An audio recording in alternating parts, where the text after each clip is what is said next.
The Amityville house, located on 112 Ocean Avenue, sits on the Massapequa territory that was the original home of the Lenape people, or the people of Delaware.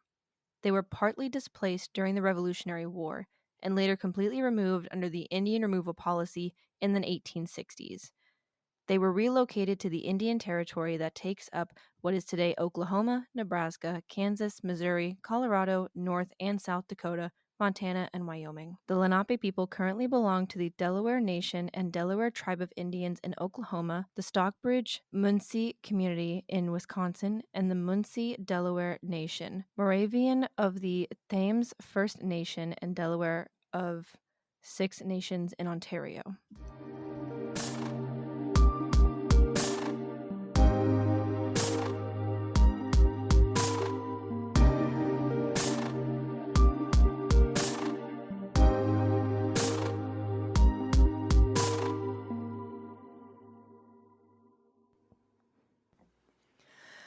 Hello. Hello, everybody. Welcome back. I don't know what happened over there. I don't know what's going on over there. I'm so gonna cry.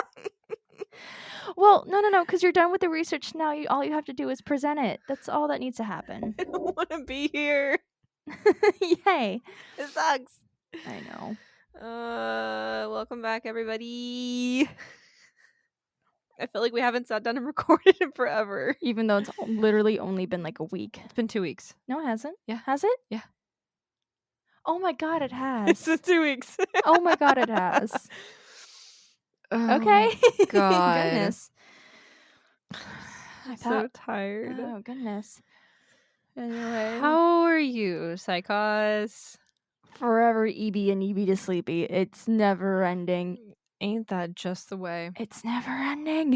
It really is. No matter what.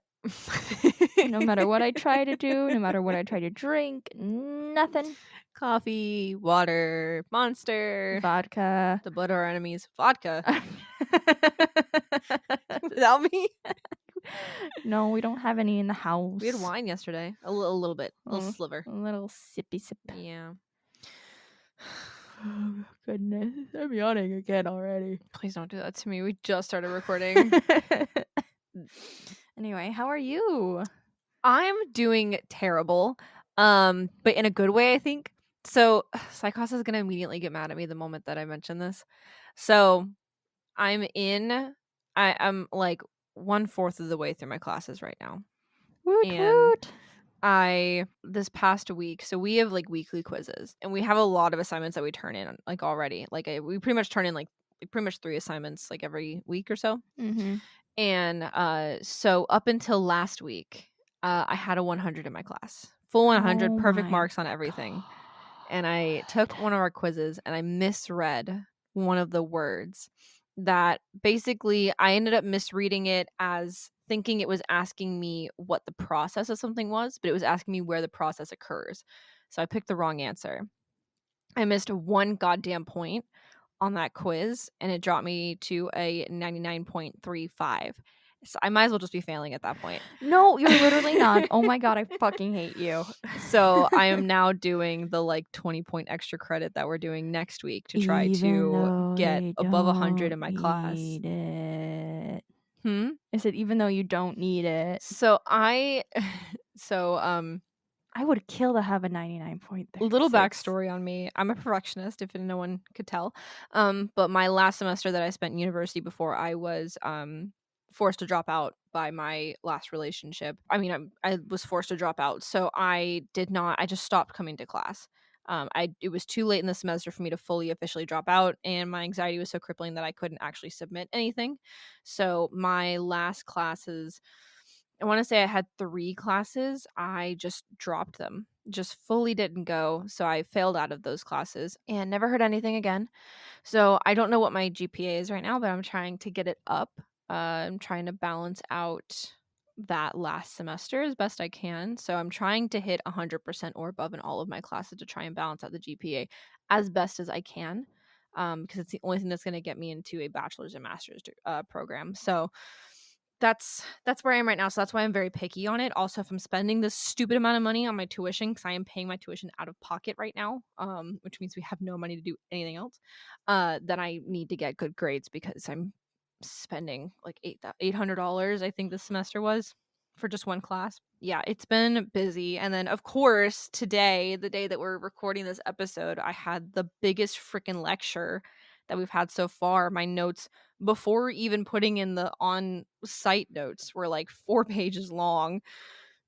And so I got to do all that stuff today, and also had to finish the notes for this, which my notes for today are 14 fucking pages long. So I hope you guys are ready. And also, no one's gonna like me after this episode, and you're gonna figure out why I don't do ghost stories. We're actually doing something a little different today, because We we are. originally started this wanting to kind of have our things match up. Today we're actually doing a back and forth, so I'm gonna start and then you're gonna fill in the middle, and then I'm gonna do the very end, because today we are talking about Amityville. Amityville. So I will be covering the pre-DeFeo part of the house and the post-DeFeo part of the house, and our lovely Psychos will be covering The the DeFeos. DeFeos. Mm-hmm. Which I have issues with. I have a lot of issues with the people who claim to be experts in this, and this is all my personal Me too. opinion. Like, it's my personal opinion. Me, please don't sue me. Everything said in this episode is our personal opinion based off of the information that we have found accessible to us online. Some of the information being directly from the mouths of the people who were involved in the situation. Mm-hmm. A lot of the people who are involved in this case are not, I think on both sides, are not reliable. One of the people who claim to be like the experts on this case is also not reliable, given We'll get into it. a lot of things. Mm-hmm. So this is something that I'm very wary about putting out, just because of how much unreliable information there is. And this is why I try to make sure my cases have multiple sources, not just one or two. Given the fact that we are a team of two people who do our own independent research, Psychos does not help you with my research, except for the fact that you read the last chapter of this godforsaken book to me. Because I literally, I have had a migraine the entire time. Every single time I pick up this book, I have a migraine. It's not because of any demonic reasons. It's because it's fucking ridiculous. It's like one of those angry headaches. Literally, I was today, and we'll get to it in my notes. Psychos can attest to this. I was so upset that I was laughing and crying at the same time. It was a little scary to watch. I don't think I've ever done that before while researching. No, because I was also researching one of my next couple cases, and I'm like not doing great with that. There's so many points where Psychos is like, I wish that this was a visually recorded podcast so people can see my reaction to this dumb shit. Dude, yeah, no, I have words. So, but yeah, we are a team of one basically per story that we are doing. So we can only go so far in depth, because we are recording these a week in advance, and we start researching 2 weeks in advance to when they get posted, pretty much. So on top of, Yeah. everything else that we do. So, we want to get as much information as we can given the resources that we have available to us. However, this story is a lot in the sense that it's just a little ridiculous, and I feel like I'll probably mention it again at the end, but I feel like this story is one of those stories that's like super notorious, and then doing the research in it, I'm like, why the fuck is this notorious? You know what I mean? Yeah. There is a lot of misinformation out there in regards to my case. Mine is just 100% contradictions. Yeah, I know. Literally. I have 2 secret weapons that Psychos does not know that I have from my research that I'm going to be pulling out. I have my own personal theories on what was going on in this house. Okay. So I have 2 secret weapons that I looked up that are actually ridiculous. But it's going to be funny when I do it. So, Well, if Mythos could take the lead on the pre-DeFeo Amityville location. okay, so this is going to get very chaotic, and I promise this makes sense, so just bear with me. I'm going to be all over the place for a minute. So, Amityville is located in Long Island, New York. It's kind of, if you were to look at Long Island, it's in like the middle left of New York. If that makes any sense. Mm-hmm. Now, Amityville itself is kind of right on the coast. I'd say like it's a few miles from the coast, and the actual house sits on a river, I believe. Mm-hmm. I did not fact check this. This is from my brain. Amityville, the town, comes from the name for friend in Latin. Now, the name for friend in Latin is amicus. So it's the first 3 letters. It's Amityville. Now, as far as how the locals feel about this whole thing, the locals believe that the movies and the story are absolutely ridiculous, and this whole story actually has completely destroyed this town. When the Oh, story first no. broke, people were coming in from all over the world to look at the house, and people's homes were getting trampled on. Their gardens were getting completely destroyed. The town was fully flooded with people and cars everywhere. And even still to this day, kids will come down from Upper New York just to go look at the house. They'll be drunk and they'll just drive down to Long Island to go look at the house. So as far as how that goes, that's what's going on here. So this plot of land itself dates back a while. A while. Now, remember, when fucking jackass white people decided to sail their ass west and land in America, they kind of landed in this fucking area. Yeah. So we've got a lot of history going back. However, this property in particular doesn't have a super intense amount of history, or at least nothing incredibly notable. I watched a documentary on this. I watched a couple of documentaries on this, and I have some words. So so in one of the documentaries, there's a guy that comes in, and there's this idea about this property on this property that the house sits on. It used to be a There's a couple theories. One theory is that it used to be an Indian burial ground. This is just straight up not true. There's another idea that this area was a power spot infested by demons where they would put their enemies to be left to die from exposure, and then they would be buried face down. Okay. That's a Now, little much. yeah. So I'm going to pronounce this wrong and I'm so sorry. The Montaukett Indian Nation, they reside on this land. Now, there's back and forth on who exactly resides here. From what I can tell, the nation, the people that I mentioned at the very top of this episode, and this nation of people, they're kind of neighbors. So they have a lot of cross-cultural connections, but they are distinct people. Mm-hmm. So these guys, the Montaukett Indian Nation that resides here, they are not mentioned on a lot of maps because they actually lost their federally recognized title as being a First People nation. I'll get into why in a second, but they pretty much are like, this isn't a fucking thing. How does that happen? So here's how it happened. I literally put in my notes, here's what happened. So Okay. way back, quote unquote. So the indigenous people had this land, and then these white guys came in and bought up the land from them, basically. And then in 1896, they filed a appeal basically saying, give us our fucking land back. And they were like, no. Now they kept going back and forth with the local government trying to appeal for this, and it eventually actually bankrupted the tribe.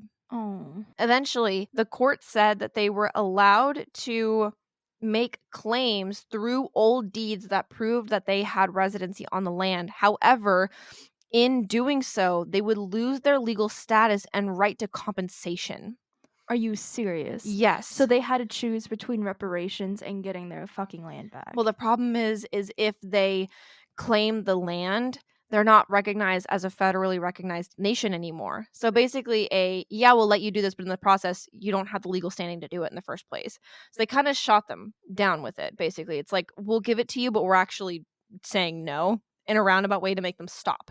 That's so disgusting. I hate that. So, technically speaking, this tribe no longer exists in the eyes of the government, and they've lost all claim to the reservation itself. The people that bought up the land, they've turned it into, or they wanted to turn it into the Miami of Long Island, whatever the fuck that means to you. I don't know. I really don't know. Now, just a heads up, this clan, this group of people is still fighting for the rights to this land. They're still making appeals to it. Now, the reason why I bring this up is the documentary that I watched. There was a man that came on who testified that this belief that this area was a horrible place in indigenous culture was a man named Robert Cooper. Now, he claims to be the chief of these people.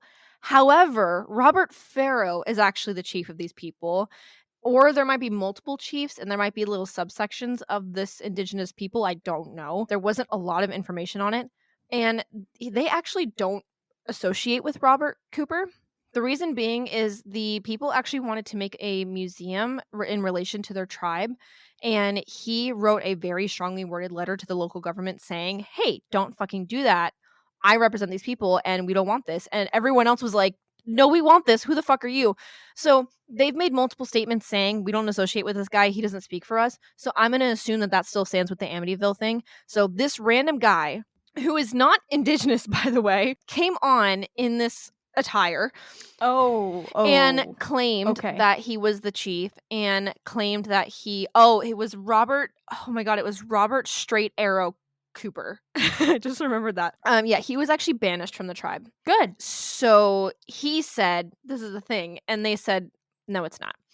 The other idea, Everybody disliked that. everyone disliked that. The other idea is that there was a man named John Ketchum who fled Salem during the witch trials and then came to this specific plot in Long Island and practiced there, and he would torture people, and then his body was buried somewhere on the property.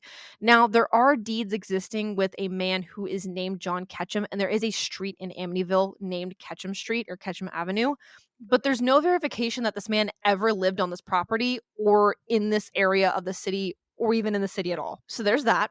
There was also a house that existed on this property before the current Amityville house went up. Now, a lot of people will sit here and say that that house was moved because the people that lived in there were having issues living in the house. They were having weird things happening. That's not the case. The original house was super, super tiny. And when the family grew, they needed a bigger house. So they picked up their house, which is not odd if you're from a southern state like we are. Hearing about old houses getting picked up and moved somewhere else is not that weird. They picked up and moved a bunch of old houses for historical preservation purposes. Mhm. It's not that hard to do, especially with a small house. So they literally picked up the house and they moved it a couple blocks down and then built the current Amityville house on top of that lot because they needed a bigger house for their family. That's the only reason why, which again, it's not that fucking uncommon. Also, another thing that I want to point out is people will also say that a bunch of the families that lived in the Amityville house up to when the DeFeos and the Lutzes moved there were having a lot of issues and there were a lot of deaths in all the families. However, Kathy's the one that said this, Kathy Lutz, the wife of the Lutz family. Okay. She says she did this information digging and found this. However, the historical records, specifically the death records in New York, under certain laws, are not accessible. So there's no fucking way she could have looked up this information herself. I mean, yeah, duh, but at the same time, Yeah. So as it stands, the house itself does not have any intense, crazy history. It actually is a very beautiful home sitting on the edge of the lake. And when I say the edge of the lake, I mean the edge of the lake or river. I actually don't fucking know. I think it's the river. I think it's a river too. Anyway, so this house, it was never a burial ground for anything. It kind of sits on the very edge of two different nations' territory, but it wasn't some turbulent place, and the people who lived there before had no fucking issues with it. So that's the background on this house. Which means it's my time. Very short, sweet, to the point, because the rest of it, fucked from here. Oh, God. I'm now going to talk about the DeFeo family, and specifically the DeFeo family murders. I do want to, before you say this, I do want to let everyone know, when doing the research for this, I did not look up anything about the DeFeos. I know that a murder happened. I roughly know how it happened, and I know who did it. That is all I know. I know the bare minimum of the story. I didn't look into anything to do with the murders. I only looked into things to do with the hauntings. So I am going into this fully blind.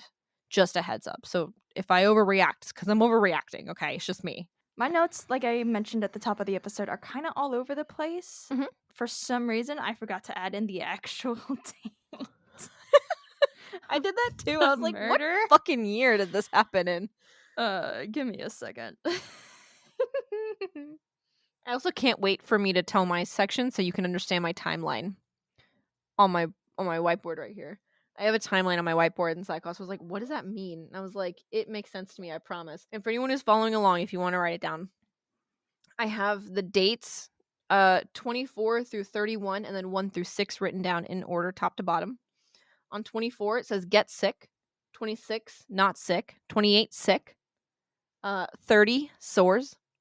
2, poop. 4, red poop. And the 7th, sorry, the very last number, 7, Sick again. Yeah, seeing that, I have no idea what the fuck that's about, so You'll understand, and you'll be angry about it. brilliant. On November 13th, 1974, around 6:30 to 7 p.m., Robert Butch DeFeo Jr. came running into this bar that's local to the town, and Mhm. he's screaming. He's like, "You gotta help me! You gotta help me!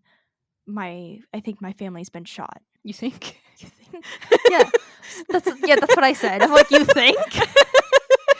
Anyway, Sorry. so a group of his friends, like people who knew him, come back out to 112 Ocean Avenue with Mm. him just to investigate. Mhm. They all go into the house. Butch stays outside, and I'm Mhm. going to be calling him Butch for the rest of the case Ah. because there's 2 Ronnie DeFeos. That becomes a problem in my end. Yeah. And I can already feel your rage building up for it. So Butch stays outside. Mm-hmm. Inside, they find. Oh, let me get my the book open so I can actually write down whose rooms were originally whose, because this isn't in my end. I don't know which rooms they were found in because I couldn't find like a sort of a map, but inside they found Ronald DeFeo Sr., also known as Big Ronnie, who was 43 when he died. Luis DeFeo, who was 43. So Ronald, Big Ronnie, and Louise were the mother and father, and they were both shot twice. How do you spell Louise? Louise. And then his 4 siblings: Dawn, who was 18, Allison, who was 13, Mark, who was 12, and John, who was 9. And the entire time they are finding these bodies, he is outside, going back and forth between almost like this catatonic state and this screaming, crying, not necessarily throwing up, but he's very, very upset. Screaming, crying, Throwing up. Now, It's not funny. it's not funny. I am though. I'm hilarious. So we're going to go back to the very beginning. Ah. Big Ronnie, Ronald Joseph DeFeo Sr., was born November 16th, 1930. Jesus Christ, he's old. Yeah. Louise Briganti was born on November 3rd, 1931. They're both November babies. They are. Huh. Whenever they got married, Louise's parents always disapproved of Big Ronnie. It was not a relationship that they approved of. The Brigantis were actually fairly wealthy, Mm-hmm. while the DeFeos weren't so much. Ooh. The Brigantis were also very Italian. So, Italian family in the early 1900s in New York, maybe some mob ties. One can only hope, honestly. Honestly, no, that's like a thing that gets brought up later. Oh, shit. They got married, and then shortly after they got married, they gave birth to their first son, Ronald Joseph DeFeo Jr., or Butch.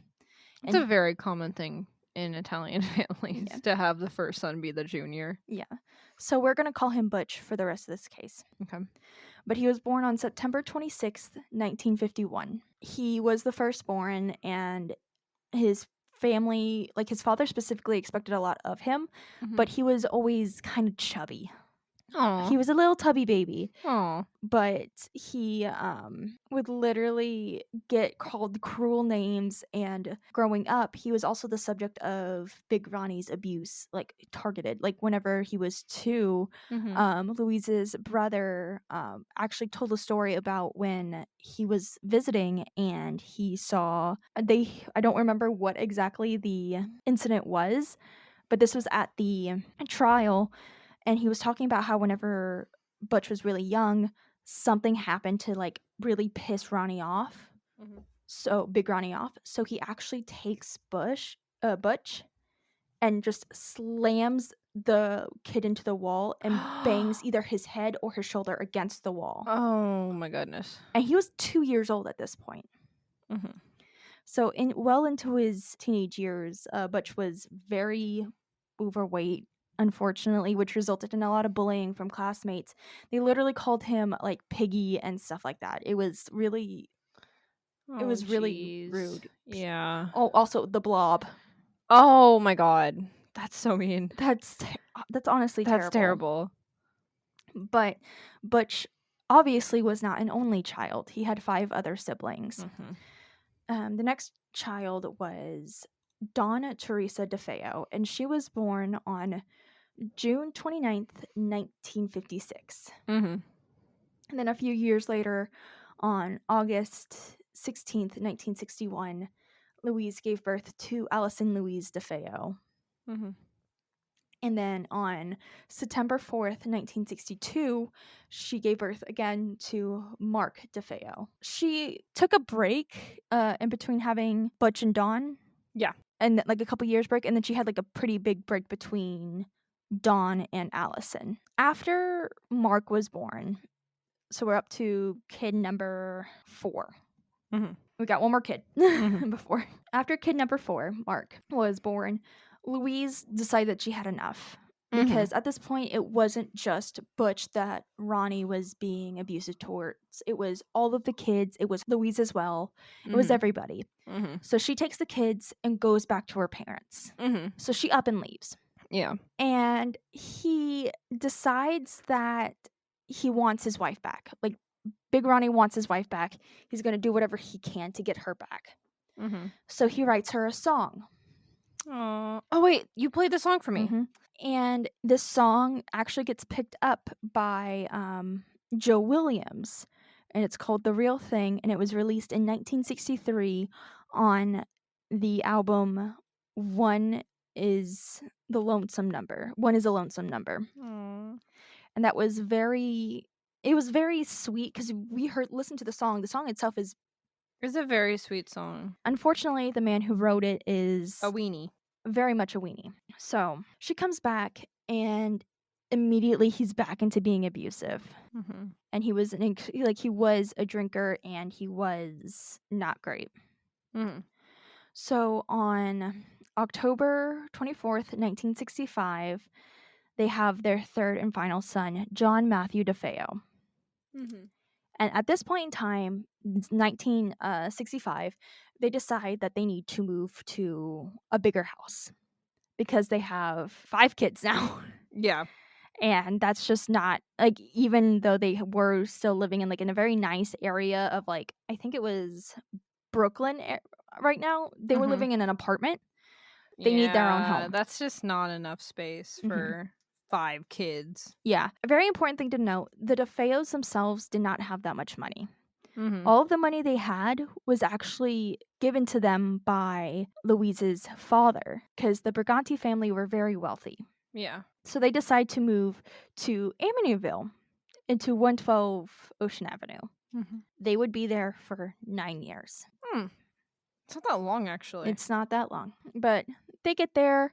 A lot of people around them were very curious as to how they could afford this home, because Big Ronnie at this point was working at a car dealership that was owned by the Briganti family as like as like a manager position. It was like a managerial position. Yeah. Obviously, now we know that it was because of the Briganti family itself that they were able to afford this home, and just like the different money he's picked up there. But a lot of people did actually suspect like illegal activities going on at the dealership, Mafia. none of which has been fully confirmed. Oh, but it would be so much fun if it was. I know. So in the early 70s, Big Ronnie decided he wanted to have like these portraits commissioned. And Oh, you can, creepy. yeah, kind of. So what he ended up doing was he commissioned these portraits of like fully life-sized of his entire family. And he had these done, and they were hanging up like in the house, like scattered throughout the Amityville house. It was a little creepy because I saw some of these portraits. No bueno. No bueno? They were great. They were just really creepy. Yeah. Well, I mean, after the fact, they probably are creepy. Yeah. I mean, during the fact, it'd be weird to have your own portrait. Like, photos and portraits are very different. Yeah. So, Is it like, I'm assuming it's like a painted portrait? yeah.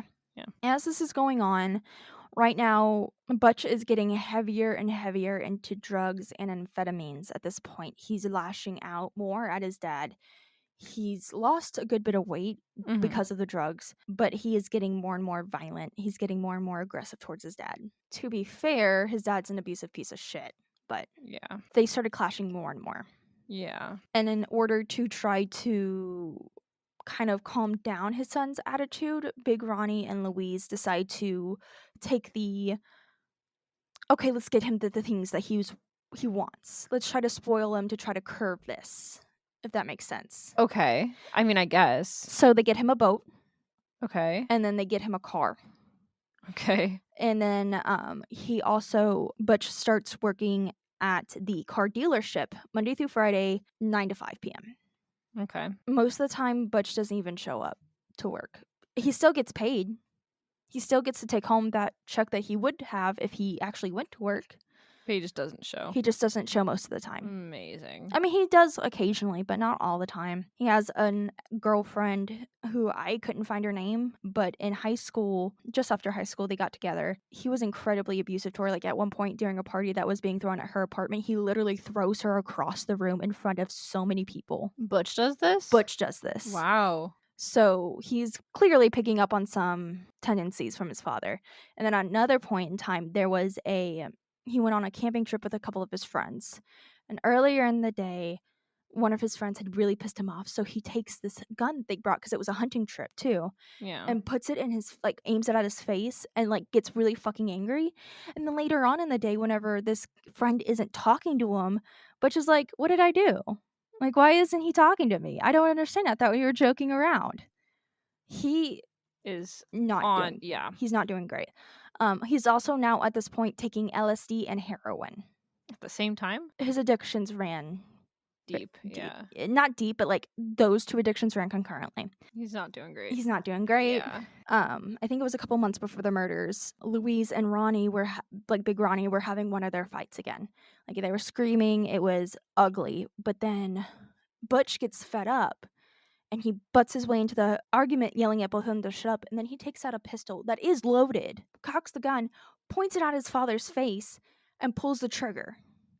But for whatever reason, it didn't fire. Wow, that's not where I thought you were going at that at all. No, so he legitimately almost killed his dad. Jesus Christ. Yeah, Butch at this not Butch, but Big Ronnie at this point is like, okay, you're actually a threat. Not necessarily. He was just really shook at the fact that he could have died. Everybody just kind of went their separate ways and calmed down.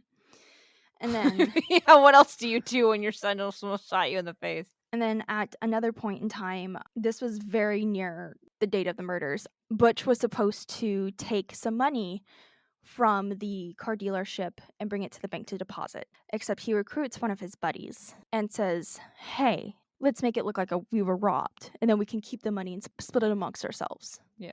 So they go through the plan, but Big Ronnie from the get-go is immediately suspicious. So whenever the police show up at the dealership to start questioning people about the money, Butch freaks out and starts screaming, yelling, refusing to cooperate. Yeah. So they eventually figure out what happened, and then Ronnie agrees to deal with it in-house. This is my son, we'll figure it out. We don't have to press charges.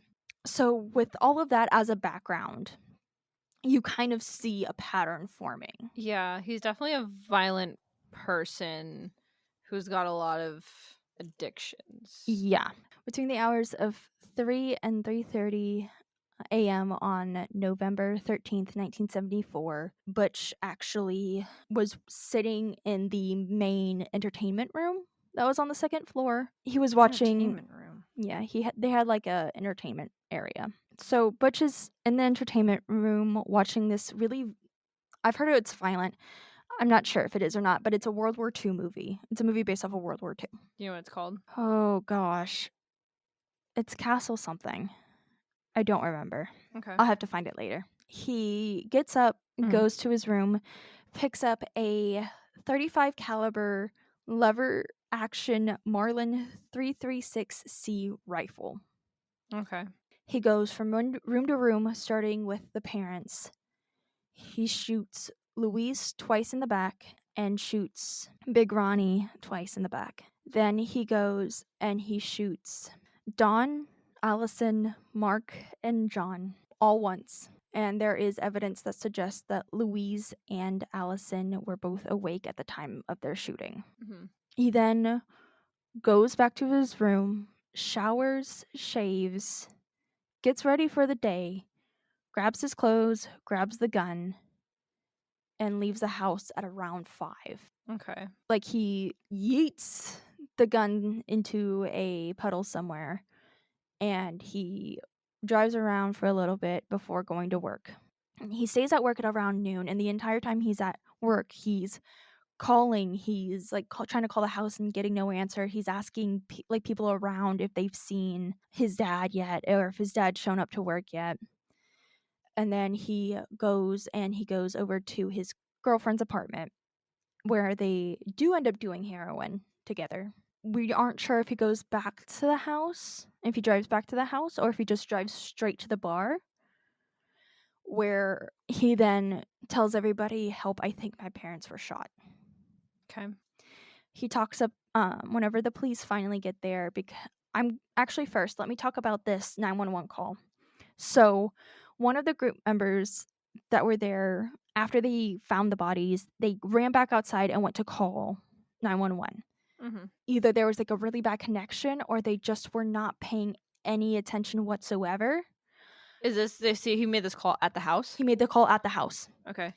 Either there was like a really bad connection, or they just weren't listening, but they had him repeat himself over and over and over again, completely getting his name wrong, like completely butchering the address. It was a shit show of a 911 call. But somehow they managed to get it right. So whenever they get there, they take Butch into custody, because his entire family was just murdered. It's not necessarily that he's a suspect at this point in time, but he needs to be taken into custody for his own protection, if that's something that they need to worry about.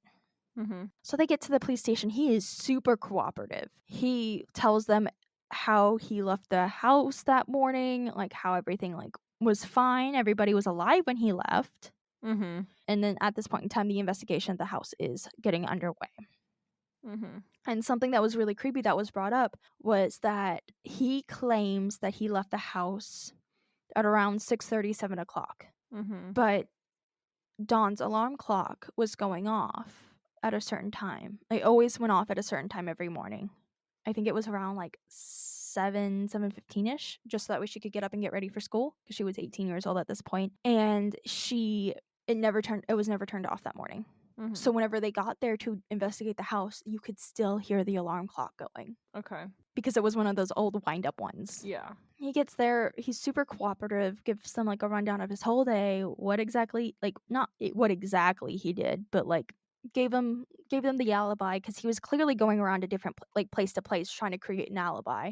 Like, hey, look, I was at work. Hey, look, I was here. Hey, look, I was at the bar. There's no way I could have done this, essentially. So here we get the first of many, many, many stories from Mr. Butch DeFeo. Okay. First one, he says that he thinks this could have been a mob hit. Okay. Specifically because of his mother's connection to the Brigantes and their connection to the Italian mafia. Okay. So he's like, this could be a mob hit. And everybody's like, okay, if that's the case, then we really got to get you in protection, because you're the only one who hasn't been killed yet. So they, again, keep him there. But here's the issue with that. The assassin, he says, must have killed his family, was out of town. Okay. Like, nowhere near Amityville at that night. Like, nope. The next morning, because he slept overnight at the police station because he doesn't have anywhere else to go, they woke him up, read him his rights, and arrested him. Then he confessed to everything. They couldn't quite get him with just the confession alone, because they needed more like physical evidence to back up the confession. But they couldn't find the murder weapon. But Butch, who had been collecting guns and weapons for a while at this point, left the box for the gun in his room Intelligence. completely empty. Intelligence. So they use that. They do end up finding the gun, and that's kind of like enough to prove that he did it, because at that point in time, the coroner's report had come back saying there was no way that these people died after the fact, that they were killed very early in very early in the morning. Yeah. He's arrested. The next year we go to trial. Okay. Butch puts in a plea of not guilty by reason of insanity. Okay, a choice. On the witness stand, he literally states that he heard voices for like years leading up to the fact, like, and that the voices like got worse in the months leading up to the murders. Okay. The insanity plea was kind of supported by this defense psychiatrist, but the psychiatrist for the prosecution, who is actually a doctor, says that while he was a user of heroin and LSD, and he had like antisocial personality disorder, so either like psychopathy or sociopathy, Mm-hmm. or sociopathy, Mm-hmm. he was aware of his actions at the time of the crime. Okay. So he was like, no, you know what you were doing. You knew what you were doing was wrong. Yeah. Like, you're not going to do that. Yeah. On the witness stand, he legitimately starts acting crazy, saying that he heard the devil do it. And this is where we get the second story. Okay. He says that morning, while he was watching this movie, a shadowy figure appeared in front of him, holding the gun, like holding the rifle, and gave it to him to use. Okay. And then he said once he got started, he couldn't stop. I am the devil. Mm-hmm. And like was literally cackling like an insane man on the witness stand trying to drive this thing home. The jury didn't buy it. He Yeah. was found guilty of 6 counts of murder, and he got 6 consecutive life sentences. So he was never getting out. Mm-hmm. We're not done. Oh. Over the course of his time in prison, he's released several different versions. And one of the versions that he talked about was that his mother Louise had gone almost insane and had started killing his family. What? Like, she was the one who went around killing everybody, and that he killed her to put a stop to it. Okay. Quick question for you. Sorry. Yeah. The photo that you sent me, the bottom one with that curved window, whose room is that? That one, I think, is Dawn's. I think Dawn had the uppermost room. There's 2 uppermost rooms, so I'm asking. I'm trying to figure out whose room is where. And that pink one, I'm assuming, was Allison's room. We don't know which floor that was on. I think that was on the second floor, because I know the boys shared a room because one of the boys was disabled. I don't remember which one, but one of the boys did need a wheelchair. Okay, then So he couldn't have been on the second floor. No, he was on the second floor. He was on the second floor? He was on the second floor. Okay, sorry. I'm trying to figure out whose rooms were where. I think there's 2 rooms up top, and there's 4 rooms on the main floor, or on the second floor. One of them was for the parents, and the other one, I'm assuming, was the entertainment area. And there's 2 other bedrooms on the second floor. Yeah. So Dawn's upstairs. Dawn's she upstairs. has the windows that have the eye windows. Yeah. There's another room on the other side of the house. I'm trying to figure out whose room that is. I think both Dawn and Butch had the uppermost rooms. I could be wrong, but I'm pretty sure. Well, they're the 2 oldest. That would make sense. Yeah. Another one of the stories was that it was Dawn who convinced him to commit the murders. Now, Dawn at this point during her life, she was 18. Butch was 23 when he committed these murders. Dawn was 18. She wasn't as strictly Catholic as the DeFeos were. Because the DeFeos were extremely, extremely religious. Like, Big Ronnie actually had statues of certain saints put out into the front yard, or not the front yard, maybe the backyard, one of the yards, and he would actually go down and pray at those every single morning in his underwear. Okay, weird. So he was this family was very harmful to each other. Yeah.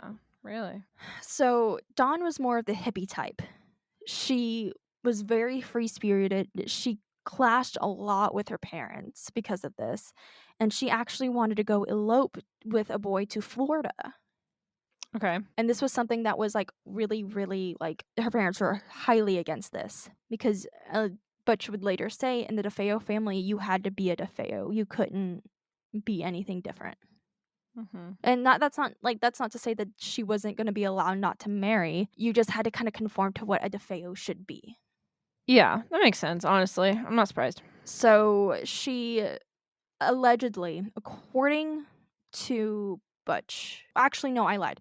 According to a book by Rick Asuna called The Night the DeFeos Died. This is what actually happened.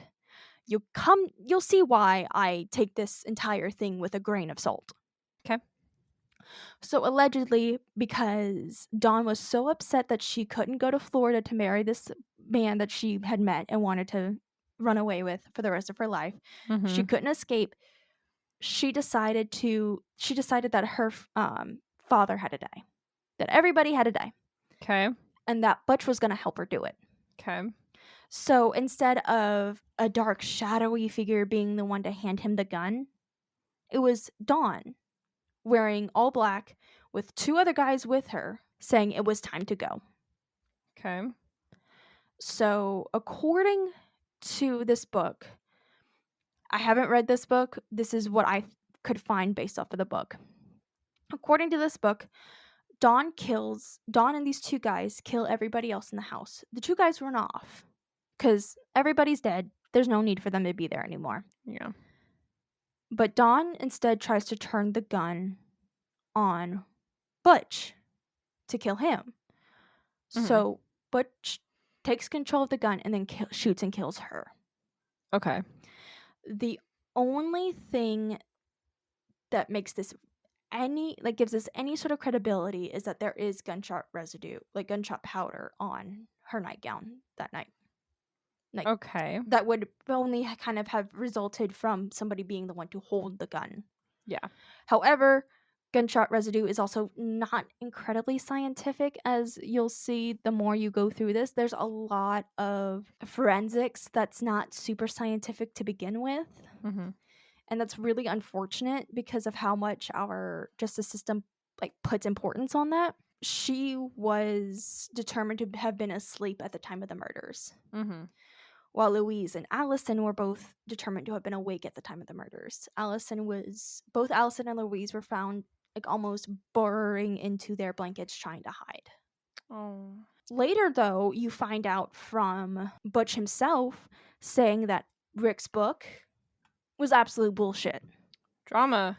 That he never gave this man an interview. Everything he said, everything Rick Asuna put out into this book was a lie. He never sat down to talk to this man. He doesn't know this man. He doesn't know what was going on. So instead, Butch says, oh, it must have been my crazy ex-wife. What? Because he got married while he was in prison. Okay. And then later got divorced. Okay. But this woman, once she took on the DeFeo name, I think her name was Geraldine DeFeo. When she took on the DeFeo name, she started she almost became like a fraudster. She started scamming people. She started putting out versions of that night that didn't actually happen. This is all my personal opinion, by the way. I think she's still alive. Please don't sue me. Good. But from what I could find, my opinion is that she put out stories and versions of that night that weren't true. And to be very clear, we're honestly never going to know what really happened that night. Yeah. The version I presented as fact might not actually be the truth, just because Butch has lied so much and so often. I mean, what's the point? He can say whatever he wants at this point. I mean, he has lied so much and so often, and he died not that long ago, so we're never gonna have the true version of events. Everybody who was there that night is now dead. And that's heartbreaking, and that's a tragedy. But it's one of those things where you kind of have to look at everything, and there were signs that something wasn't quite right with Butch. Yeah. But his family decided that it wasn't worth trying to fix. Yeah. I mean, they tried in their own sick, twisted way. Sorry. So, quick question. You said that the younger 2 boys, Mark and John, they shared a room? yes. Okay. Sorry. I have actually managed to figure out where 2 of the rooms are. I'm trying to figure out where the boys' room was. I think, because didn't the 2 Let's Boys share a room? The 2 Lutz boys did share a room, but they shared Dawn's room. Oh, okay. Okay, so Ironically enough, Allison did take Allison's room turn into Missy's room. Oh, that's terrifying. Yeah. Robert Butch DeFeo Jr. died aged 69 on March 12th, 2021 at the Albany Medical Center. We don't know why, because the official cause of death has not been released to the public. So he is now dead and gone, and with him died any semblance of truth or hope for the truth that we can get. Mm-hmm. I have an issue with Rick Asuna, one of the people who claims to be an expert. This is all my personal opinions, by the way. Okay. I don't find him credible. I don't think that he truly understands what he did by writing that book, because to me it felt like a rehash of the Chris Watts situation, where before he confessed to everything, he accused Shanann of murdering the girls, and then he killed Shanann. Yeah. That was what he confessed to initially. Yeah. You're speaking ill of the dead, of a girl who was found face down in her bed, an 18-year-old girl who wanted nothing to do than get away from an incredibly abusive situation from an older brother who was literally a time bomb waiting to explode. Yeah. She just wanted to get away from all of it. Yeah. And you felt it necessary to either work with her killer to drag her name through the mud, or come up with this whole scenario by yourself. Yeah. And then try and claim that the murderer worked with you on it. Mm-hmm. It's not a good thing. It's not something to be proud of. His first contact with Amityville was the fucking book Amityville Horror. Really? He didn't know hardly anything about the murders. He just knew the book. And then whenever the movie came out a couple years after the book was released, he saw that. And then apparently from then on, it was like this lifelong obsession. Yeah. Here's another reason why I don't trust him. He was very close to George Litz. Okay. And I personally don't believe a damn word that comes out of George Litz's mouth. Not a word. You shouldn't. And I don't trust anybody who willingly associates with the Litz family. I obviously don't blame the kids, because the kids were like super young whenever this all happened. Whenever they were involved in something that they probably shouldn't have been involved in. And that probably fucked them up real bad. But the Kathy and George, no. Anybody who associated with them, who were friends with them after the fact, no. Absolutely not. I don't trust any of you. Yeah. Which is why it was so hard for me to find any credible sources for this.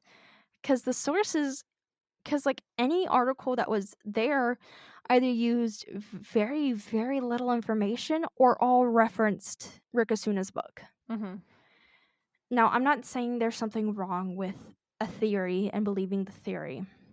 What I have a problem with is when that person is dead and gone and unable to defend his or herself. Mm-hmm. You don't get to slander somebody. You don't get to accuse this person of murder when they're not even there to defend themselves. Yeah. Whenever you already have somebody who's sitting in prison for life, for 6 life sentences for her murder. Yeah. No, abso-fucking-lutely not. Mm-hmm. This case was incredibly hard for me to research because there's just not a whole lot of information out there that's, again, credible or detailed. Everything that I mentioned, like, I only had like 1 or 2 sources to back up all of that. Mm-hmm. That wasn't Wikipedia. And I use Wikipedia as like a pushing off point. Be like, okay, here's the outline of things. Now I can actually go in and fact check with other sources. Wikipedia was practically my only source in this, and this sucks. Yeah. I know the prosecution wrote a book about the murders. However, this book was already in the process of being written when the trial was still happening. Yeah. So there's also an immediate loss of, like, trust. Yeah, there's nobody here in this that was involved in this murder who's fascinated by this murder. Nobody is verifiable. Nobody's reliable. Mm-hmm. Everybody has their own hidden agendas, and I sound like a fucking conspiracy theorist. Honestly, though, in this case, it is kind of warranted. I'm angry. I'm upset. I'm also really upset knowing it's going to get a whole lot worse. Oh, yeah. No, my section, you're not going to like it at all. But that is my segment. I don't believe anybody in the house deserved to die the way they did. Yeah. I don't think that even Big Ronnie, you can be an abusive piece of shit, but nothing warrants you getting shot twice while you're asleep. Mm-hmm. If you're gonna kill somebody, don't.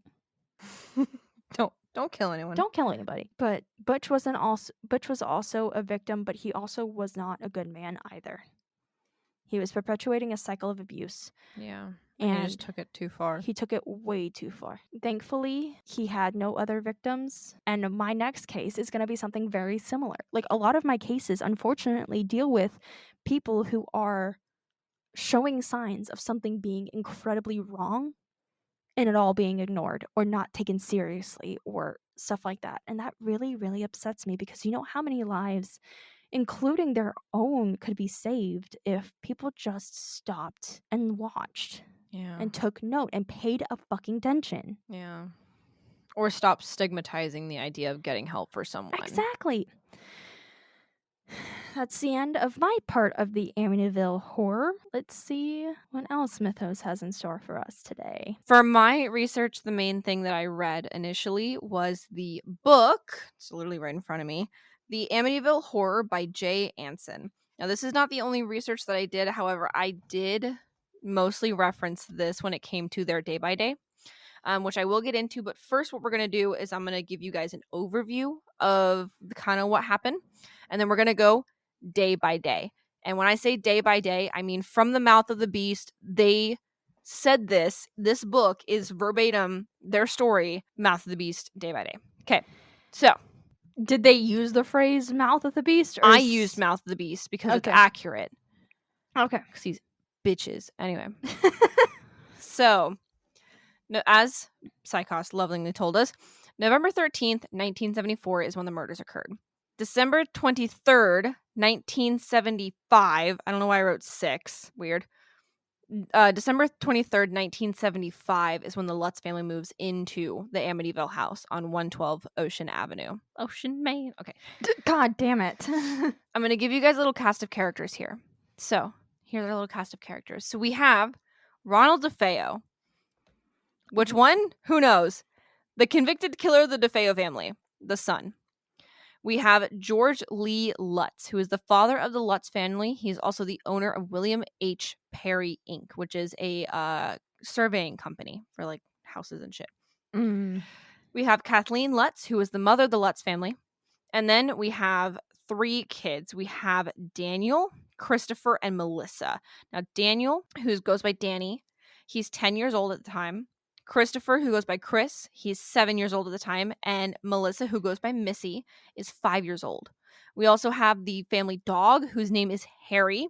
And we have Father Mancuso, who I'm going to be referring to as Frank, because I don't like pronouncing his last name all the time because I get tongue-tied on it. He's a priest. We also have Edith Evans, who is the broker who sells the house to the Lutz family. We already know the backstory of the house. We know the murders, which are very anticlimactic, I'm actually realizing. I thought you were going to have way more for some reason. I mean, if you look at like all the information that's out there, a lot of this stuff like can be talked about in as little as like 15 to 20 minutes. If yeah, it's way less intense than I thought it was going to be. I stretched it out a lot more because like the actual murders themselves were not that. No, they were violent, but they weren't as violent as I thought they were. I don't know. I'm desensitized to it at this point. I was expecting way worse given how, I guess the haunting is what really makes it notorious. Well, I'm about to rip that shit to shreds. So anyway. Yeah, no, the haunting itself is what really gives it a... well, spoiler alert, it's not fucking haunted. Yeah. Like, the murders themselves were a tragedy in the community. Yeah. Like, they were honestly... It was, like, the hardest thing that that community had ever gone through up to that point. Yeah. This episode is going to be why everyone realizes why I don't do ghost stories. And why I'm still trying to get you to do ghost stories regardless. So if you ask me to do a ghost story, this is where you're going to get. Okay, so the Lutz family, It's begun. It's begun. It just gets worse from here. So Kathy and George, now they were hunting for a house around this time, for about November-ish. And they were originally living in Deer Park. They were originally looking for a house that was like between $30,000 and $35,000, which sounds very low, but this is the 70s, so everything's fucking dirt cheap. So at the time, George was 28, and they were from Deer Park, Long Island, and his wife, Kathleen, was 30 years old. Wait, how old is George? 28. 28, okay. 28. and his wife Kathleen is 30. For some reason, I thought you said 38, and I was like, No, okay, 28. that's an interesting 28 age and gap. 30. He has the surveying company and all that stuff. I don't know that Kathleen works. I think she's a stay-at-home mom. So they're hunting for houses, and they had 2 requirements for the house. Now, again, their budget was like 30 to 35. And the 2 requirements is that they wanted a place that had enough space for George to move his office into the house, because he was actually currently renting a space, and he wanted to save money by being able to move his office into whatever house they moved into. And also a house that was on the water. Those were the 2 requirements, which will make sense in a minute. Houses on the water are very expensive. They are very expensive. Those were the 2 requirements that they had. So the broker, Edith Evans, she was like, I want to show you how the other half of Amityville lives, which feels racist somehow, like classist with racism involved. What does that mean to you, lady? I I'm don't sorry. I don't fucking know. The fuck? I don't fucking know. Well, there's Amityville and there's North Amityville. Okay. They're 2 different cities for some fucking reason. And they're not that far apart. They're like a couple miles apart. So she shows them this house, right? And she takes them to the house, and they know it's way out of their budget. It's $80,000 for this house. So it is over double their budget, right? Yeah. So they tour this house, and Kathy just falls in love with it. She's like, this is perfect. This is exactly what we want. It literally butts up right next to the river. It has a boathouse. It's very important because George owned a 25-foot cabin cruiser and a 15-foot speedboat. So he has 2 boats. He has 2 boats. Now, so for people who don't know, a 25-foot cabin cruiser, it's exactly the kind of boat that you're imagining. It's a cabin boat. So if you ever, this makes sense to me. I don't know how to explain this. It's just a boat. So you'll have 2 different types of boats. You're going to have a boat that doesn't have a cover on it. So you just literally have the boat, you sit in it, and it's got the console where you drive it, and like that's it. And you can fit like 2 people maybe, right? Yeah. And then you have the larger boats where you can probably fit comfortably maybe like 6 people, including the captain. But the actual area where the captain sits is actually a covered canopy console. So you're going to have the boat. You're going to have, you know, like those toy boats that you give little kids, and they got like the little like kind of closed in where the wheel is. That's a cabin cruiser. So it's not going to have a deep, like, you can't go below deck or anything like that. It's just the top of the fucking boat, and that's it. And you got like a cooler, and then you maybe have like a little flat area on the top that you can kind of sit on, which you shouldn't unless you do like me. But I you didn't can grow up. comfortably fit like 6 people on this boat. A speedboat's going to be those smaller ones that you like, it's a fucking dinner plate in the ocean. And anyway, so he's got 2 boats. So it's very important for him because right now he's renting spots at a marina. It's kind of like renting a parking spot, but instead you're at a dock is how that works. So This has been Marine Time Talks with Mythos. know too much about the water. So he's currently renting out his office, and he's also renting out this marina spot. Now, the fact that it has a boathouse is great because it has a dock that goes into the boathouse. So he's got a covered, it's like a shed on the water basically. Yeah. So he can actually park his boats in this cabin, this boathouse, and then it's got literally barn doors on the front of it. That's how a boathouse works. It's got barn doors on the front, they pop open, and you can drive the boat out, but it also keeps it safe and protected from the elements. And anyway, and the boats are still sitting in the water though. So this is the basic overview. I'm going to go into more detail in the day by day, I promise. Mm-hmm. So did you know they had a pool? What? Yeah, they had a pool. Bitch, where? Oh my god, they did. They did. Vinyl liner in ground swimming pool. Yeah, they fully had a pool. What was funny though is I totally forgot to talk about this, but there are pictures out there of them of police in full scuba gear in the pool looking for the gun. I love that. And I was like, this is so dumb. Just look down. You can see. Is it in there? No. Moving on. Exactly. I think you guys just wanted to go swim. They just wanted to make sure that their scuba gear worked. Okay, so controversy number 1. Oh, we've already gotten into the controversy. Oh, yeah. So the Lutz family argues that they were never told about the murders beforehand. That's a legal requirement. Well, so here's the thing. They did. They literally said it in the book that their realtor asked them, I don't know if I should tell people if the crime happened before or after they tour the house. What do you think? I just want to know for the next people that I have tour this house. And Kathy goes, we love this house. It has everything we want in it. So they knew the murders. They knew they happened in there. They said that they were not superstitious people, which is bullshit. They said they were not superstitious people. So they didn't see any reason why. It was terrible that it happened, but I mean, there's not dead people in there now. They didn't say that, I did. I mean, but you did just... But they knew of the murders beforehand. Yeah, they had to have. Because there's like, I don't remember what, like how long you have to disclose murders whenever you go to sell a house, but like a certain amount of time after a murder takes place in a location or like at the property and you're trying to sell this house, you have to disclose that information. Mm-hmm. Like legally. I don't remember how long it is though. I think it varies from place to place. Mm-hmm. So this next section is actually from a documentary with Kathy and George in it, by the way. So, quote, they talked of feeling a presence of some energy inside, some unnatural evil that grew stronger each day they remained. This is after the fact. They reportedly... Can the lights stop doing that, please? It's because the thing's It's not on. a ghost. We have LED lights in our room, and whenever the fucking like power kicks back in, it fucking blinks. They reportedly told of strange voices seeming to come from within themselves. Oh my god. Girly pop, that's just your inner voice. A power which actually lifted Mrs. Lutz off her feet towards a closet behind which was a room not noted in any of the blueprints. We'll get to that later. Also, that never happened. So I don't know why she said that. Is this just... was that just not in the book? No, it's not. This is the thing. The I book love it and whenever- every other interview that they do, they say different shit.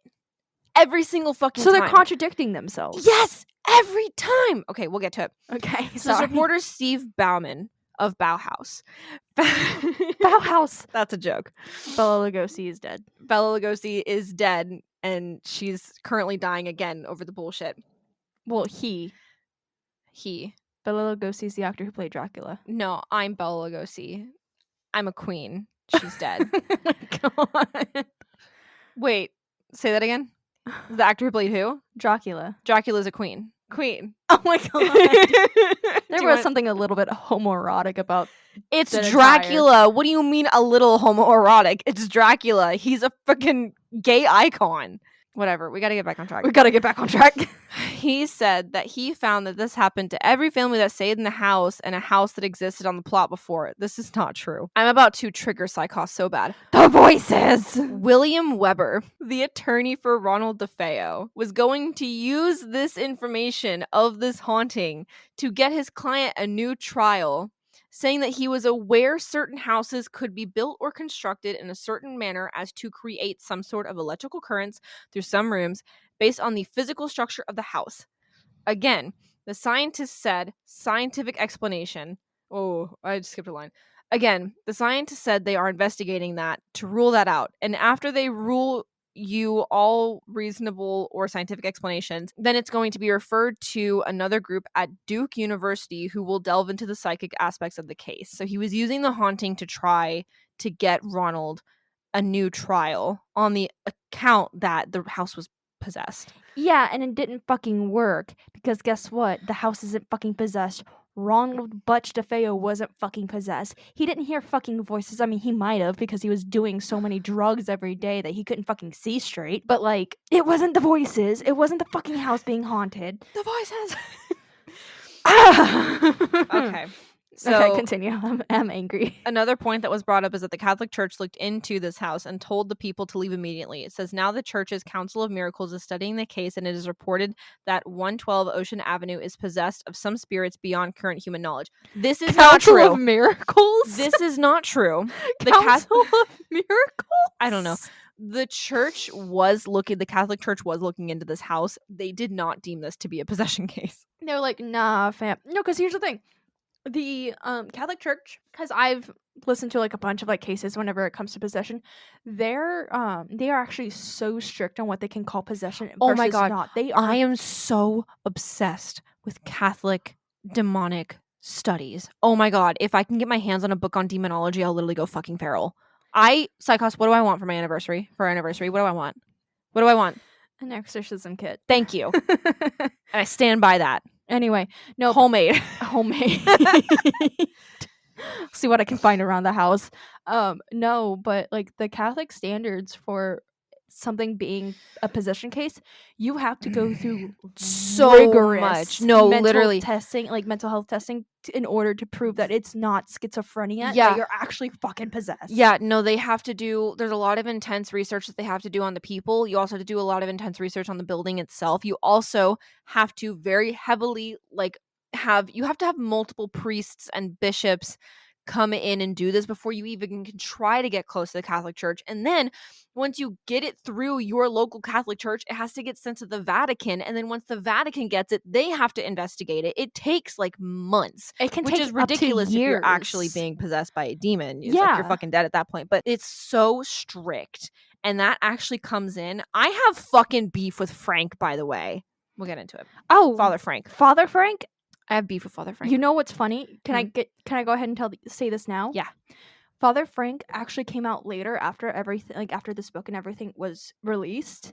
Uh-huh. He denies having any part of it. He said he never played a role in any of this. Oh my god, I'm so excited to tell you everything he does in this book. He's the poop. He's the poop. He's the poop. I'm not kidding you. This timeline is his timeline. Why does he? Okay. He's the poop. It makes sense later. Yeah, I was like, it was like this thing that was like he denied ever even meeting. Like he did agree to like bless the house, but after he blessed the house, he never. Oh my god, he's so full of shit. He's the poop. Anyway, this is from the mouth of George himself. He says that the broker started telling him about the house, and Kathy instantly fell in love with the house. They wanted the basement. They wanted the house on the water. And apparently, they sat down and talked with the whole family, all of the kids included, about the house and the fact that the murders were there. And they all agreed that they had no problem living in the house and that they weren't superstitious. That's a really heavy thing to drop on a 10-year-old, a 7-year-old, and a 5-year-old. Hey, kids, we're going to go live in this house, but a bunch of people died. Are you sure you're okay to live there? Me. Okay, so Jesus Christ. they move into this house. Now, here's the fucking problem. Okay, sorry, I'm getting ahead of myself. Basic overview, right? Okay, so they know the house is haunted, or not haunted. They know the house had murders in it. Mm-hmm. One of George's friends actually insists that he gets a priest to come in and bless the house, just in case. So he blesses the house. Yay. He goes into one of the rooms, and apparently he's a voice yelling at him to get out. Now, me, when you try to get me up in the morning. No, literally. So after Christmas, that's when the Lutz family says that they start hearing weird sounds. Now, again, this information that I'm giving you right now is from a documentary that literally had them in the fucking documentary. They're in the documentary. They're also divorced at this point, by the way. Not in the, like this point in the story, but like they're divorced. They're divorced now. They're divorced? They divorced. When in Rome, gotta have the accent. No, literally. So after Christmas, they say that they start hearing banging sounds, scraping sounds, that the kids were terrified out of their mind. They saw people in the room that no one else did. Kathy said it was like a 3-ring circus where each room was experiencing something different. This is not true. Apparently, George was cold all of the time and no one else felt cold at all. He was obsessed with keeping the fire going. They were getting into fights constantly and their personality started changing. This is kind of true. I mean, all of this can also be attributed to, say it with me, class, stress. Okay, so me too. So the temperature keeps changing in the house, supposedly. It does kind of, but like right at the very end, they start getting weird smells of old perfume. There's these black stains that appear in the bathroom, and they get this crazy infestation of flies. Wild. Now, supposedly, I don't know how true this is. Okay, so George keeps waking up at 3:15, right? Mm-hmm. And Kathy's having these crazy nightmares about the murders, and supposedly she's able to determine who died and in what order. And I guess this is confirmed, even though that information wasn't public knowledge. We'll get into it. I mean, because at this time, the trial's happening. The trial started back in October. Yes, but this information hadn't been made public in the trial yet. Fair enough. So all the family, after they move in, start sleeping on their stomachs, which is not something they used to do beforehand. Well, have you ever slept on your tummy? It's a very nice, like, I do randomly sleep on my tummy, but I have, Psychos knows this, I have breathing issues. I sleep on my tummy when I go to take a nap, and I just really need a nap. I don't, like, fall asleep on my tummy to sleep through the night, But if you take a nap on your tummy, it's like you will have the best nap. You're gonna Facts. wake up. There's like imprints on your face. You're drooling. You You have don't know no what idea year what it year it is. is. Yep. Okay. Also around this time, Missy starts talking to an imaginary friend named Jody, and she starts asking her mom about angels, and she says that Jody is a pig that changes sizes, is invisible or visible, and that the pig knew things that she couldn't make up. This is not true. So wait, did Missy None of this is true. Did Missy come out later and be like, I never had an No, this invisible is friend? never mentioned in the family's fucking records of what happened in the house. Really? This information that if I say this is not true, that means that this is information that they're saying in this documentary that they did not say in their original statement. So I don't know how they somehow remembered more information 20 years later, but they did apparently. It's fucking ridiculous. In the documentary, they call the priest Ray, but his name's Frank. So they don't even know which priest they fucking called. I don't know. Maybe they changed his name because he said he didn't want to be involved. Well, I also don't trust these people as far as I can throw them. So, like... Okay, so also apparently there's this night of horror. And this is the last night that they were there. They don't get into specifics. They specifically say that they talked about it in the book that I have, and that they never wanted to deal with it again. The documentary makes this super dramatic, and I literally said, very excited to see how this goes. After that night, they flee and abandon the house, and they never return. They sell the house, and they also sell everything in their house, and then they move to California and completely start over. There's only one item that they took with them when they left the house, and it was an old cedar box that George's grandfather had apparently made that had some baby photos in it. All right, are you ready for the play-by-play of this bullshit? Oh, I it's yellow. I forgot we were doing a play-by-play. Oh, we're doing every single day. They're in this house for 28 days. Okay. Day 1. So they move into the house, right? Now, they were way over budget on this fucking house. They started packing for the house the day before they moved into the house. Okay, so wait. How are you supposed to move in? They knew they were moving for 3 weeks, but she started packing up all their stuff the day before they were supposed to move in. They also moved in the day they closed on the house and they sold their old house. I know. If you know you're moving, get your shit together. That shit's last minute. They also decided they were so not superstitious that they decided to purchase the dining room set left in the storage by the DeFeos, the girls' bedroom set. I don't know whose. I'm assuming because it's in the same room, Allison's, the TV chair, and Ronald DeFeo Jr.'s old furniture in his bedroom, and the DeFeo's bed that was left along with some other possessions that they have, like just random furniture. Like the mattress or like the bed frame? The bed frame. Okay. I'm assuming they cleaned the fucking mattress or got rid of it. But yeah, they purchased the beds themselves. There's something a bit macabre about that. I know. That's not even like, oh, I'm not superstitious. That's just kind of gross. Weird, yeah. So the problem was that even though Ronald committed the murders, he inherited the house. So they were having issues getting the deed over to the DeFeos because it was kind of hard to like get the house from Ronald. I don't know what the fuck he was doing. He was in the middle of his own trial. He had other shit going on. He didn't have time to deal with this family moving in. Yeah. So they put $40,000 into escrow until the legal deed could be kind of figured out. Now, I didn't know what the fuck escrow was. Psychos had to explain it to me, but basically it's like good faith money. Mm-hmm. I don't know. It's like, here, I'm good for the other part of it, but I'm also giving this to you so I know, so that way you can give me what I need, and I'm trusting you to take this money and put it where it needs to go. So they leave the meeting where they close on the house, immediately head to the Ocean Avenue house and start loading up the house with their shit. They get there around 1 o'clock, I believe. Now, the problem was they get there, George doesn't have the keys. I feel like that's like first on the list. The broker has the keys. So she left them at the meeting. So she has to go back to where they had the meeting, grab the keys, and then meet George at the house. So it takes them a little bit longer to be able to get the house going. Oh, right? Please don't tell me they blame this on ghosts. No, they don't. Okay, That they don't. I was gonna be like, you're seriously gonna blame human error? Yeah. So in front of the house, there was a sign that read High Hopes. And I believe it was left by the DeFeos. It was. That's kind of how they felt about the house. They had high hopes. Big Ronnie DeFeo put that in front of the house because it was supposed to signify a new start. Because they moved in shortly after Louise came back and had their 5th kid. Like, it was meant to be Yeah. the new starting point, and it obviously not. Obviously. Yeah. So this is the listing for the house.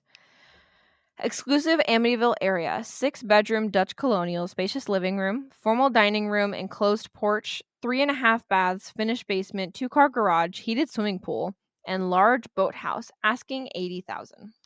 A heated swimming pool? I didn't know it was heated. Now that changes things. Well, they never fucking used it anyway, so. I mean, I would use that shit.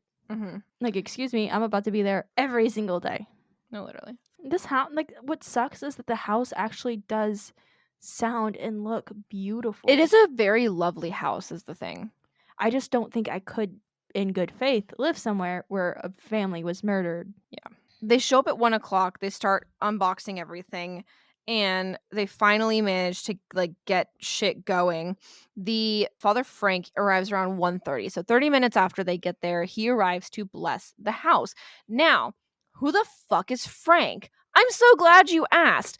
Frank was a religious counselor for Kathy. He knew her personally, and he was kind of her advisor in the church. Now, he knew George through Kathy, and he knew the kids pretty well. But his kind of thing is family counseling. Now, in the movie, it said that the family had just lost the stepdad. He died. He didn't. His name is Sebastian. I don't think he died. And the I don't know how it was with like the original movie, but in the remake, the birth dad died. Yeah, I don't think he died. And the father Mancuso didn't know the family in the remake. Yeah, no. And I tried to look into this guy. His name was Sebastian. That's all I could gather. He isn't dead, from what I could tell. Yeah, I think they just had divorced. Now, after the fact, one of the children actually changed his last name back to his original father's name instead of Lutz, because George is actually not the father of any of these kids. He's the stepfather to all of these kids. All 3 of these kids are from Kathy's first marriage. I mean, after you went through that bullshit, do you want to share the name? Literally. He had met George 2 years earlier. So he had known the family for a good bit. Now, George was Methodist, but Kathy was Catholic. It's very important. He goes to their house. He is like, okay, I'm going to go bless this house, and then I got to go have dinner with my mom. That was his plan for the day. Mama. He's like, yeah, mama. I got to have dinner with my mama. Gotta have din. He comes in, and before this, he had like met up with a couple of his friends. So he had wanted to meet up with friends that he hadn't seen in a while. So he met up with them and then headed to the Lutz's house. Now these friends were like, hey, what are you doing after this? And he's like, oh, I'm going to bless this house. And they're like, oh, what house is it? And he's like, oh, it's on 112 Ocean Avenue. And they're like, where the DeFeos lived? And he's like, the fuck are you talking about? And they're like, you never heard of the DeFeo murders? And he's like, no. It's bullshit. He would have, because that was all the town talked about for a year. Mm-hmm. Because like the trial was. I don't know that he's local to Amityville. Okay, that's fair. I think his rectory is somewhere else. I mean, to be fair, that like it rocked the community, but I also think it rocked like a good part of New York. Like it was. Yeah, I don't think a lot of people heard about it. Yeah, I don't think he was from Long Island. A lot of people heard about the murders, and even with the the trial still, I think the trial had either just wrapped up or was about to wrap up at this point. Like people knew. There's no way he didn't know. There's no way. There's no way. There's no way. Yeah. Because it's winter. Get it? Oh, I hate you. So he goes into the house and he starts blessing the house. Now he gets to the sewing room. Now, if you look at plans of the house, this house sits in the back right, or this room sits in the back right corner. So if you're looking at the house from the notorious windows, that's actually the left side of the house. Those windows are on the left side. So if you're looking at it from those windows, it's the back left room. But if you're looking at it from the front of the house, it's the back right room. Does that make sense? Mm-hmm. So he goes into the sewing room. Now, I can't fully say certainly which room this is, but I believe this was Mark and John's room. Just based on the photos, I think that's it. But the photos are really weird, so I'm not 100% certain on that. He goes in this room, and this room they were going to use for their meditation. I'll get into that in a fucking minute. He starts spraying fucking holy water everywhere. And he hears this voice yell, "Get out." Only he hears this voice, by the way. No, if I hear this a voice telling me to get out, I'm getting the fuck out. goodbye. Yeah. So you will never see me again. So he doesn't see anyone in the room with him. So he is like, okay, cool. So he finishes blessing the house and then he leaves and he mentions none of this to George. Doesn't tell him about the voice. Nothing. Now, Nothing? nothing. And Kathy's like, oh, you should stay for dinner. Like, it's so nice to see you, whatever. And he's like, oh, I gotta have dinner with my mom. He just fucking dips. That's it. Okay, goodbye. Like, I don't know why. Frank gets to his mom's house. I'm so sorry I have to tell you so much about this goddamn priest. So Frank gets to his mom's house and notices that he has some dark circles under his eyes, like he smeared dirt under his eyes. He tries to wash them away, and it doesn't work. Sounds like the dude's just tired. Yeah. Another important thing to note, when they went to go pack up the house, they have a dog named Harry. This dog, the moment that he opened the garage door, fucking bolted out of the garage. Like as a flight risk kind of a thing. Now this dog is it spells. No, literally. This dog is supposedly a trained watchdog. I don't know if that's true. George is also he's ex-military. I don't know if he's an ex-marine, but he's ex-military. That's important to know. They get to the house and George is like he ties up the dog on a leash. It's an outside dog. That dog lives outside. Mm-hmm. Ties up the dog on a leash and he goes inside, I think, and then he hears the dog like yelping. And so he goes outside and finds the dog dangling by its chain over the fence, like hanging itself. I think what happened is the dog tried to jump over the fence and didn't make it. That poor baby. So he gets the dog off of the thing and he shortens the lead and it's never a problem again. He might have been chasing something, I don't know. I mean, honestly, I love dogs. Dogs are so smart. Dogs are also some of the stupidest animals you will ever meet. I know. So back to father. So it's late at night, day 1. We're still on day 1. The father is driving home from his mom's house. And as he's driving, his fucking car decides to just lose its fucking mind. So the front hood of the car comes loose, slams back against the windshield. Right? Which sounds weird, but I actually know someone who this happened to them while they were driving home from a convention where their windshield was shattered because they were driving on the highway and the front of it came unlatched and it slammed up against the windshield and shattered it. His thing flies up and it freaks him out. So then he tries to brake the car, like hit the brakes. Oh, I thought you meant like... No. So he tries to hit the brakes and the car just stalls. Dude, I think your car is Christine now. So he gets off on the side of the road, calls a friend. Friend picks him up, takes him to a repair shop. Frank calls a mechanic, calls a tow truck, gets the tow truck to bring the car to the mechanic. The mechanic cannot get the car to start. So he just has his friend take him to his rectory and like that's it. The friend leaves to go home and on the way home his windshield wipers start freaking the fuck out and going on their own. Me too. That's the end of day 1. Day 2, the morning of day 2. George wakes the fuck up, hearing someone knocking on the door. He goes downstairs and realizes it's 3:15 in the morning.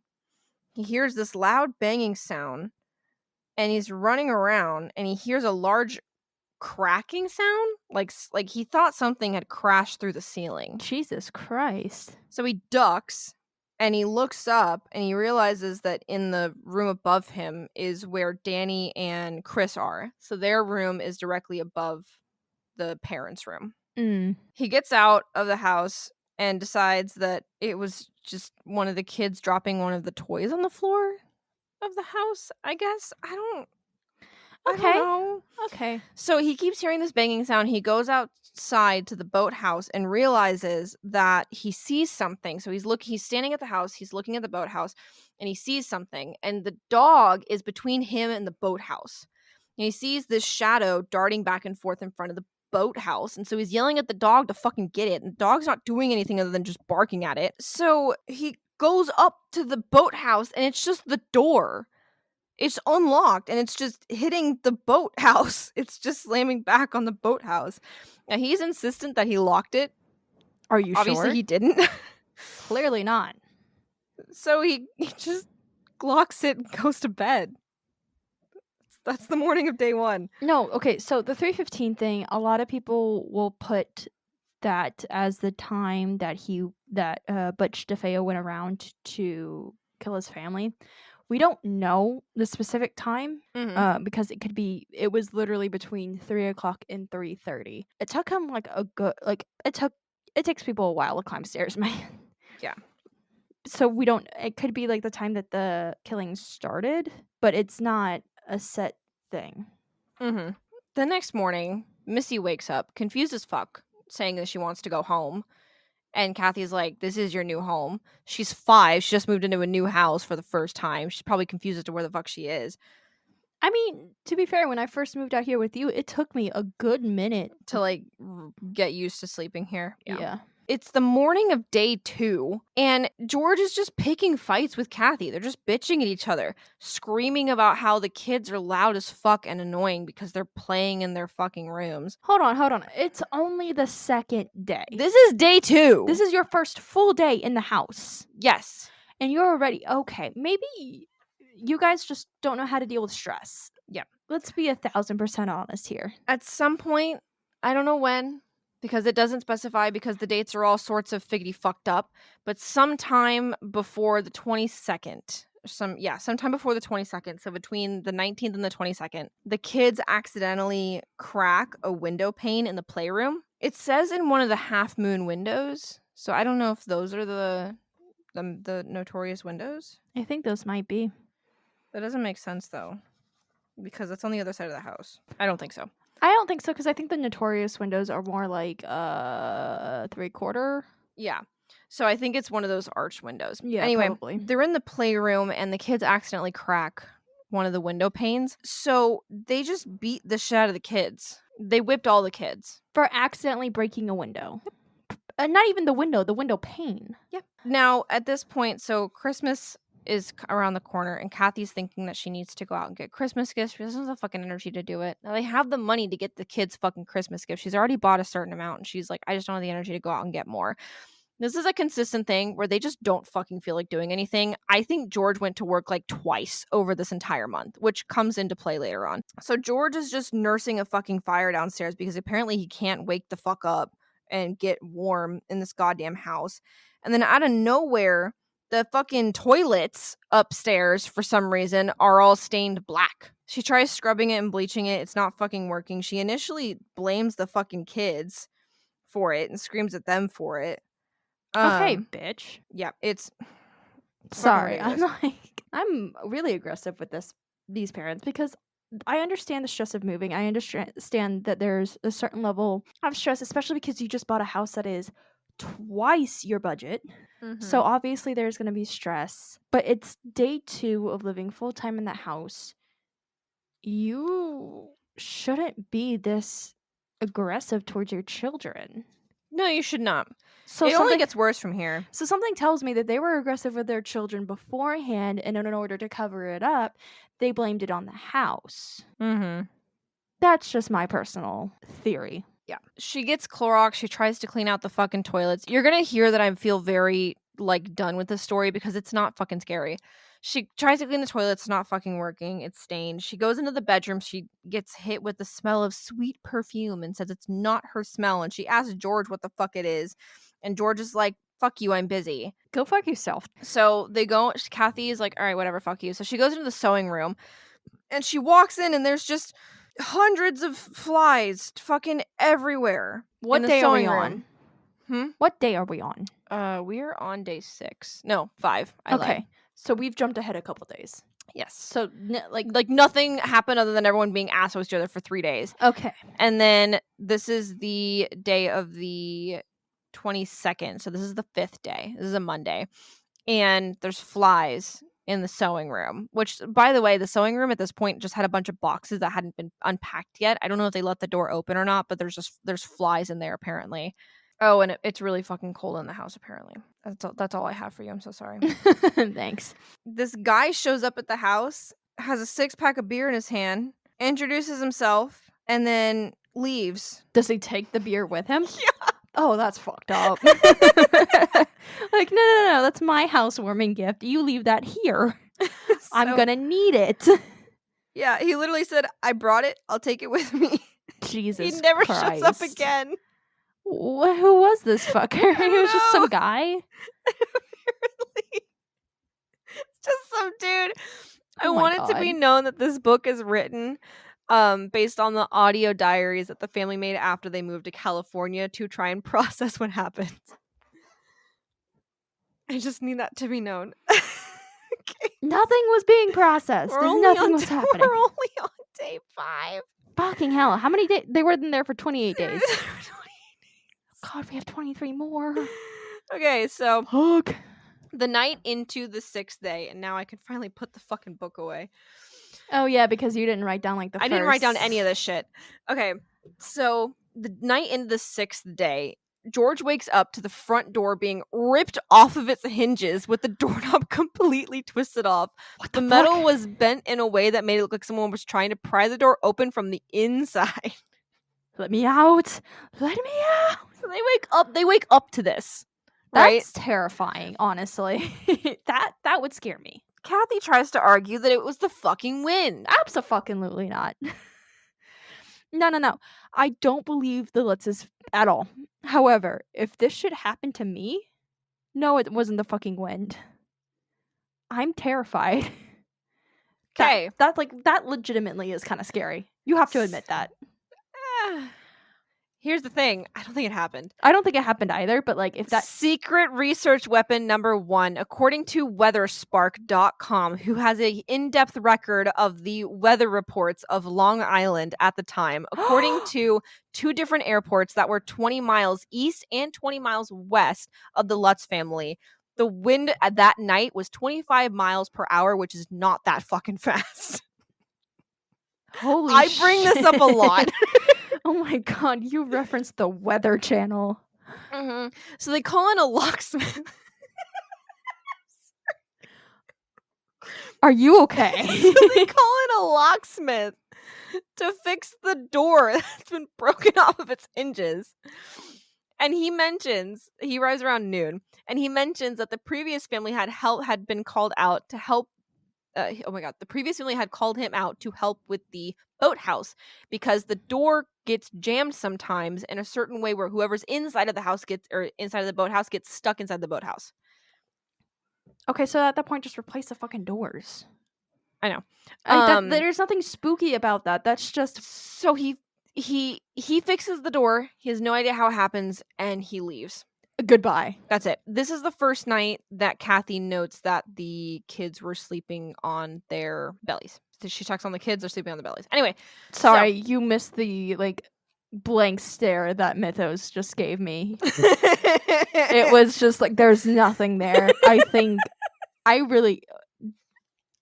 be happy when this is done because I want my partner back. My partner has been missing since we started this case. I think Amityville is reaching its claws. I'm going crazy. Please don't go crazy. Okay. That cackle does not inspire confidence. Okay, so. Oh God.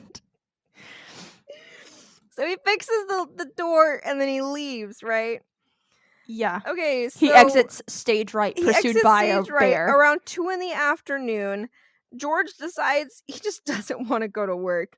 And he's still sitting in front of the fire. Chris and Danny are upstairs playing, and Kathy starts cleaning the house. Now, she's doing this thing, and this makes sense to me. So, she's doing this thing where she's putting decorative paper on the shelves. You know what I mean? Yeah. So it's like in cabinets and like stuff like that. Yeah. So she's doing that and she's cleaning. So she makes her way through the first room or the first floor, and then she goes up to the second floor. And while she's on the second floor, she hears Missy in her room. So she goes over to Missy's room and she sees her in her room talking to she's sitting in her rocking chair, she's staring at the window at the river. And she's humming some tune that's never been heard before. And she goes to ask her daughter what the fuck she's doing. Which I don't know why the fuck you'd be asking that, but whatever, because kids are weird. And at the same time, her mom calls her and she's like talking about how she's going to drop off a Christmas tree the next day for them to decorate because it's December 23rd. Oh, yeah. You should. Christmas is soon. Christmas is very soon. Yeah, so December 23rd. Why would you move so close to Christmas? I don't know. December 23rd, so this is a Tuesday. She's on the phone with her mom talking about how they're going to do this Christmas tree, whatever. Missy leaves her room, walks into the sewing room, moves some boxes around like she's looking for something, and then just walks back into her room and sits down. And apparently this is the weirdest fucking thing that Kathy's ever seen in her goddamn life. So she hangs up the phone. She goes into Missy's doorway, and without looking, Missy says, "Mom, do angels talk?" And apparently Kathy's just so alarmed because how could her daughter have known that she was standing there despite the fact that she was taking a phone call in the hallway like 2 feet away from her daughter's room? Okay, the thing that's creepy about this interaction is Is not that the daughter didn't turn around. It's not that the daughter didn't turn around. It's just like, do angels talk? The fuck you mean? Why are you talking about angels? So Kathy doesn't even get to respond to her daughter before she hears yelling from the playroom upstairs. So she goes upstairs, and Danny and Chris are beating the shit out of each other because they're fucking kids. Fight. And Club, she's man. like, "What the fuck is going on up here? Stop doing this." So the kids won't tell her why they're fighting. She pulls them apart. They're like, "We don't want to talk about it." So she slaps both of them, like backhands them hard across the face. What the fuck? And demands to know why this happened. And Danny's like, "Chris started it." And Chris is like, "Danny started it." And she's like, "Started what?" They won't fucking tell her. So she just leaves. She yells at them to stop being fucking annoying and weird, and then leaves. So she goes back down to the second floor. I have a rant to go on. Oh God, I remember this. So do you know in horror movies what the first sign of a demon being in the house and active is? It's the cross turning upside down. Do you know why that's stupid? Yes, because you told me, but Okay. I have a feeling that you're about to go on the rant again. So the cross being upside down, the reverse cross, is a Catholic symbol. It did not originate anywhere else. The reverse cross comes from St. Peter and kind of Philip the Apostle. And so St. Peter was crucified upside down, and he did this on his own request. The reason why he did this is because he wanted to point out that the values of the people who were crucifying him were upside down. That's it. He was crucified by Nero Claudius Kaiser Augustus Germanicus. Nero. He was crucified by Nero. And he was the emperor of Rome at the time. So he's crucified by Nero, and he's like, "You people are fucked up." So he crucifies himself. So he gets asked to be crucified upside down. And that this is a visual sign that people need to adopt the values of Jesus to be able to go to heaven. Now, side fucking tangent, okay? Crucifixions is not that fucking uncommon. I don't know why Christians sit here and act like crucifixion is just the most crazy, horrible, torturous thing you can do. It is, but it wasn't just Jesus, okay? Romans crucified people for doing fuck all. You farted in the senator's vicinity, you get crucified. The roads lining Rome, like going in and out of Rome, were lined with crucifixes. They were lined with crosses.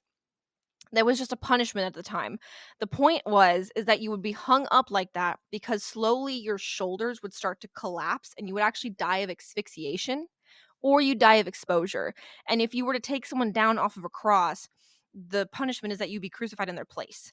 Now, they would sometimes bind you by hand, by rope, but they probably nailed Jesus to the cross because they didn't want him to fucking go anywhere, because it's hard to rip the nails out of someone.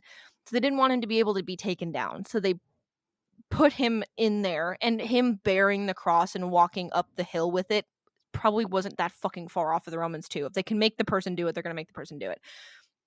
Crucifixion's not that uncommon or weird. I'm so tired of this shit. Literally happens to everyone all the goddamn time. So that's my not side tangent. anymore. Not anymore. But it's not uncommon. Yeah. Also, the fact that people use a cross as the sign of like Christianity when that was like a torture method is the same thing as like pulling in like a what is it, the bloody angel or something like that. Oh, the one where like rips your like They cut your spine and rip your lungs out. Yeah. Ooh. Anyway, so it's like using an Iron Maiden as a as a cross. Anyway, so St. Peter was one of the 12 apostles of Jesus Christ, and he was considered to be the first pope of... Are you fucking done? The T isn't pronounced. It's apostle. Apostle. And he was considered to be the first pope of Rome. So technically this is a good sign because it's the sign of St. Peter, the first pope of Rome. Or Pope of Rome. Yeah, Pope of Rome. Also, it's a Catholic traditional thing. Now, why is it considered demonic? Total sidestep here to the fucking French. 1839. This French guy, Vincent Eugene, Now, he's made the leader of this cult that believes that it's called the Saviors of Louis the 17th, who I guess they believe that Maria Antoinette's kid. I don't know anything about Maria Antoinette. I don't know anything about her kids. Apparently, she had a kid that died in prison. They believe that he didn't and that he was going to take over France. So they were basically like pro monarchy, pro the royal family. That's an interesting choice to have during this time. Yes, it's a France. Cult. I listed as a cult. Now, this guy was originally a cardboard worker, and he was a peddler. At some points in his life, he worked as a wine merchant or worked for a wine merchant, and he also worked for a paper mill at the time that this whole debacle happens. And I promise this makes sense. Just give me a fucking second. So November 1839, this guy says that he believes that he was visited by St. Joseph, who made him write down some random important shit, and then St. Michael visited him as an old man. He had a conversation with this old man, and then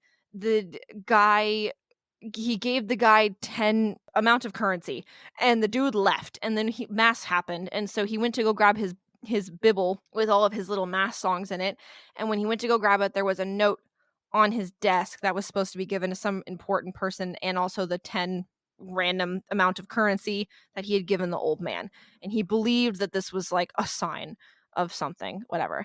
So now the problem is that this man's random tellings of being visited by these random ass saints is similar to other random men who were also being visited by random ass saints in the time, almost verbatim. So this man goes around basically saying that he's a prophet, or people believe he's a prophet because he's being visited by Jesus's homies. He believes that the old man that visited him was someone from heaven. It made him stronger in the faith that Marie Antoinette's kid was going to take over France, I guess. Supposedly, he started to sweat blood, and bloody hearts would appear on hosts. Didn't say what hosts were, so I don't know if that means like religious icons or like hosts of people he was staying with, like bloody hearts were painted on the people. I don't know. Now, according to research at the time, it was actually confirmed that the liquid that was showing up on people was blood. So there's that. And he had a lot of enemies for this. And they said that what he was doing was the work of demons and that he was exploiting his followers for money. Now, he ended up actually being tried in France for this. And he was put in jail for 5 years and then released and fled to London, because of course he did.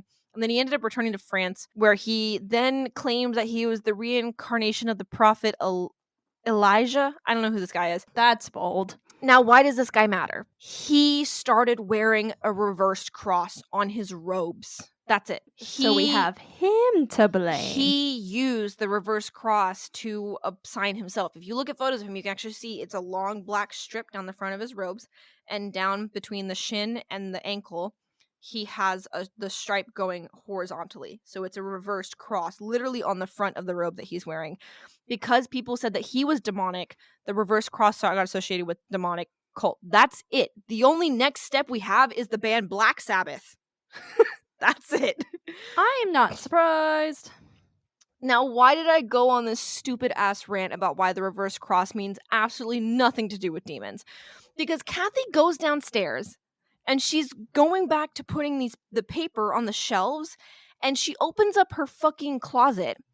And in the back of her closet, she has a crucifix hanging on the wall, which is not weird. She did it in Deer Park in her old house for forever. It was a gift from her friend when they got married like 9 years before. She hung it, boom, right in the back of the closet. And when she opened it, oh my God, it's upside down. It shook her so much that she just fucking seized in spot. She didn't have a seizure, but she just fucking couldn't handle it. So she left. Goodbye. Oh, and it was accompanied with a terrible smell. Well, obviously it's demonic then. The smell gives it away. Day number 7. Oh God, we have 3 more weeks of this. Yeah. So the night of the 24th, or the night going into the 24th, Father Frank gets sick. Now, at this point, for some fucking reason, he becomes obsessed with the family. And he keeps wanting to call him and tell him to not go into the fucking sewing room, because that's the room that he had that voice say get out in. So he ends up calling them around 5 o'clock that day. And he talks to them about the sewing room and says that they just shouldn't go in there and that something was wrong with it. But in the middle of the conversation, the phone line starts getting all staticky and then it cuts out. Now, Frank tries to call the family back again and it doesn't go through. And George tries to call him back and it doesn't go through. Ooh, bad phone connection in the 70s. Who would have thought? I know. Ooh. So Jimmy I'm such an asshole. I so- need to not. I know. Jimmy shows up. Now, Jimmy is Kathy's brother. It's George's brother-in-law. Don't get too confused. So Jimmy shows up. Jimmy was the one who was delivering the Christmas tree that Kathy's mom was talking to her about. He shows up and he mentions to George that the fucking house is cold. And he's like, yeah, I've been burning wood all day and I've got the heaters going, but the house won't get warm. Keep in mind, it's the dead fucking winter in fucking Long Island on the water. So of course it's gonna be, It's gonna be fucking cold. Drinks. So he mentions that it's fucking cold, and George is like, yeah, I can't do anything about it. Now, at this point, George has not showered or shaved in a week. Isn't that gross? I mean, I understand depression and like mental illness. Like, we shouldn't stigmatize like the fact that a lot of times with depression, But he's also not going to work. He's just sitting there doing nothing. Now, I think what happened is he got depressed and stressed because of the financial situation that they were in, and it's going to get worse soon, I promise. So just hold your mental illness rant. I've got a fucking theory coming, okay? Now, at this point, keep in mind, since day one, he is pumping fire all day. He is putting wood on the fire all the time. The fire is constantly going. He is constantly sitting in the living room, sitting right in front of the fireplace, kindling this fire. honestly, me if we had a fireplace. So at the same time, Frank keeps calling the house to try and get in line, like get in contact with them. The operator says that their line is working just fine, but George cannot manage to get in contact with them. I think his fucking personal line just doesn't fucking work anymore. Personally. Probably. So that night, it's fucking cold in the house. So George goes around to check all the windows, and he goes into the sewing room, and the window's wide open, but no one will admit to opening the window. I mean, yeah, you just got the shit beat out of you the other day for like, I know, bullshit. So why the fuck would you admit to something knowing that you're probably gonna get your ass beat again? So George hears the boathouse door slamming, and he goes out to check it. That's it. The father couldn't. I'm mentioning it because they felt it was important. Okay, that's what I'm saying. It's the most. Speaking of which, can you turn the heater off? It's the most random assortment of just shit. Frank can't get a hold of the family, so he calls the police to see if they're home, and they are. That's it. Okay, so day 8. Oh my god. Okay. So the night going into the 25th. George wakes up at 3:15 a.m., wakes Kathy up from a nightmare where she starts yelling she was shot in the head. Apparently, this information was never released to the public, but was, according to her, true. And everyone else was shot in the back except for Louise, who was shot in the head, which, judging by your information, is not true. I mean, I don't know. I don't have access to the coroner's reports because I didn't go looking, honestly. It's likely that she was, given that she was face down. But given how many people were, given how they were all shot in the back, it's unlikely that she was shot in the head unless whenever she was curling down to make herself more, to like try to hide herself, because she was shot twice. The mom? Yeah, the mom. Mm-hmm. Louise was. It's likely that she was trying to curl herself down, so maybe instead of hitting the back. Oh no, she argues that she was laying face down in the bed. Kathy believes that Louise was shot laying face down in the bed. I mean, everybody was found face down in the bed, but Allison and Louise woke up during the shooting. That's what she said. Anyway. Well, not that's what she said, but that's what Kathy said. Anyway, so George goes out to check if the boathouse is locked. It is. And then on the way back, he sees a girl standing in the window watching him with the face of a pig behind her. Now, he, according to him, runs upstairs to see if Missy's asleep, and she is, but the window that he's looking at is actually it is the window in Missy's room. Okay. Anyway. So he sees a girl standing in the window watching him, and he sees a face of a pig behind her, and then he runs upstairs and to see if Missy's asleep, and she is, and the rocking chair in her room is rocking on its own. Ooh. Definitely not Missy watching her father from the window, rocking the chair, and then running back to bed whenever she notices him coming up and pretending to be asleep. I don't think the chair was ever rocking on its own. Also, this house is extremely fucking drafty. You're going to find out soon. Oh, cool. That day, Kathy, that day, the 25th, Kathy tries to call the Frank, but she doesn't get an answer. But Frank was in his room. So I think his phone just doesn't work.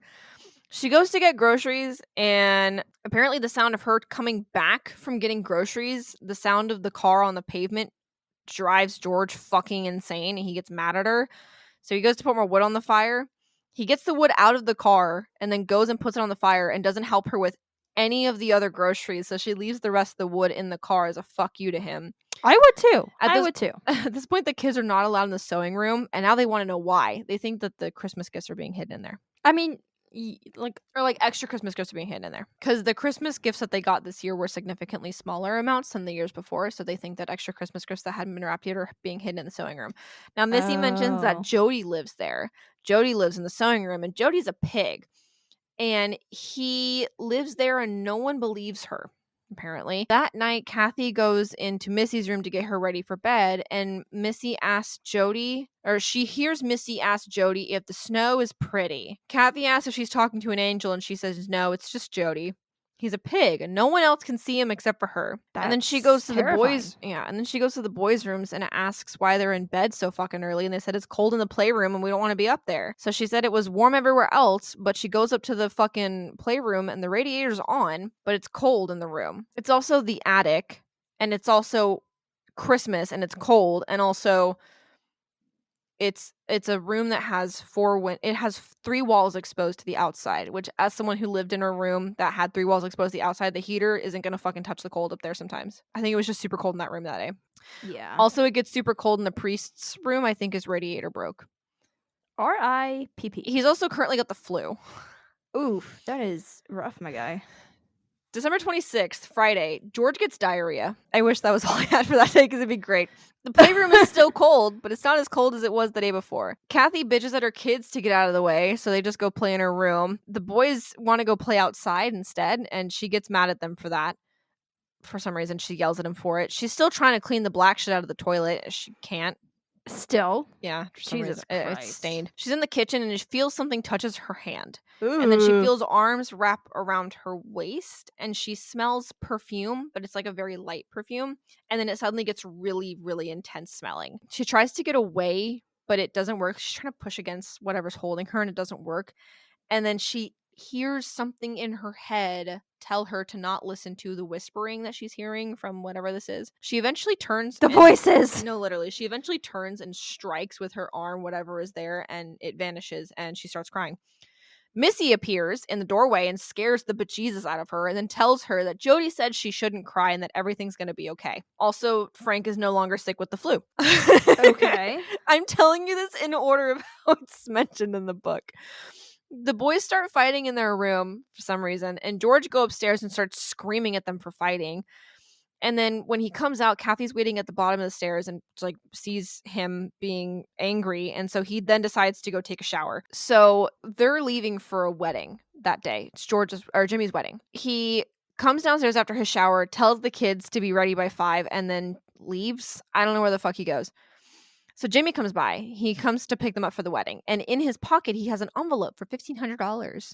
It's all of the money, it's $1,500. Now, he has this money. It's like the last of his savings, but he's using it for the payment for the vendors that are going to be at the wedding. Oh. So he has it in his jacket pocket. He takes his jacket pocket off and he hangs it on the back of the chair in the kitchen. He then, at 2 minutes later, takes the jacket off and puts it on. And at some point between putting it on and getting to the front door, the envelope's missing out of his jacket pocket. It's in the breast pocket. I don't know. So they start freaking out trying to find this money. And eventually Kathy just has a breakdown because of all the weird shit, I guess, that's going on in the house. And George feels bad and then realizes that he's been neglecting his wife, and then gets really horny and realizes that he wants to have sex with his wife, and then they leave. I'm not even kidding you. I took out all of the fluff. This is the bare minimum. Isn't this weird? I feel uncomfortable. I feel violated. December 27th. Okay. They come back to the house at 2 a.m. after the wedding. George goes to check if the boathouse is locked. It is. And then he comes home and he comes inside and he notices that the sewing room is slightly open and says nothing about it. They have sex, and then Kathy has a dream that the wife was sleeping with a man who wasn't her husband. I'm assuming she's dreaming of the DeFeos. So apparently she finds out that she was having a scandalous affair that's apparently never mentioned anywhere else. Honestly, the only time that she could possibly have an affair was when she left her husband the first fucking time. Well, apparently she had the affair in the bedroom. And they had, she came back to him, and then and that's when they moved to Amityville, was when she came back, and they had a kid together. Another kid together. I'm so tired. Anyway, so So Teresa, tired. Kathy's aunt, who's also an ex-nun, she shows up. She refuses to go into the sewing room and the playroom, hangs out for 30 minutes, and then dips. Me And too. says that she felt something wrong with the place. This kid, Bobby, comes by, who's playing with their kids. He doesn't want to go anywhere other than the foyer of the house, which, to be fair, I wouldn't either. He plays for like an hour and a half and then dips. That's it. He really said, no, thank you. Earlier that day, Kathy, she's coming back. She's like stacking up cans in the pantry downstairs. Mhm. So if you look at plans of the house, if you go down the stairs, if you are going into the basement, you go down the stairs and you're standing at the bottom of the stairs, directly to the right. So if you turn, or if you get to the bottom of the stairs and you turn, if you like go forward and you do a 180, so you're currently staring at the space to the left of the stairs. There's a closet right there, and that was put in. And if you go in that closet, that's where the pantry is. That closet is the pantry, right? Yeah. So she's stacking up these heavy cans on the shelf, and she puts these heavy ass cans on one of the shelves, and one of them, the wood breaks. And she notices that the plywood that's right there is actually goes farther in. And she manages to actually find out that the plywood is a door. It's a secret door. So she pulls the door open. George comes down, pulls the door open, and they look inside, and it's this red room. It's a Red room. rum. Red rum. Red rum. Red rum. Sorry. It's this room under the stairs that supposedly wasn't in the original floor plan, even though I'm looking at the floor plan and it's right fucking there. It's basically, so there's a landing at the top of the stairs from where you go from the stairs up into the... So there's a gap. Okay, so you go up the stairs from the basement, right? And there's a landing right there, and then you like hit the wall, and that's the wall to the back door, right? So that landing right there, below that landing, that's where that red room is. Red rum. Red rum. Red rum. So in the layout of the fucking basement is like halfway through this book. So the secret room is just the spot under the stairs. It's literally just an extension of that closet. It's just there's a wall right there instead, which probably was just put there for whatever reason. Now it's a concrete room and it's just painted red. That's why it's called the red room. That's it. Don't say it again. Damn it. Okay. Um, I can't say it one more time just for red rum. red rum.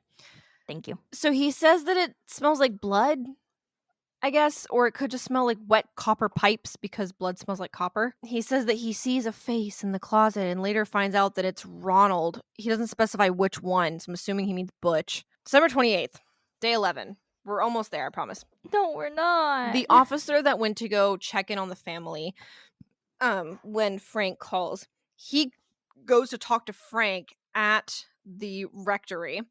And Frank starts questioning him about the murders. Now, this officer gets really nauseous because he was actually on the case. He was there that night. Oh, yeah. So Frank starts questioning him about everything. And then, like, 10 minutes later, not even, the officer's like, I gotta go. And he leaves and throws up. Probably from trauma. I mean, I would too. So he's driving home. And on the way home, he passes by a bar called Witch's Brew. And he sees a man walk into the bar who looks a lot like Ronald DeFeo.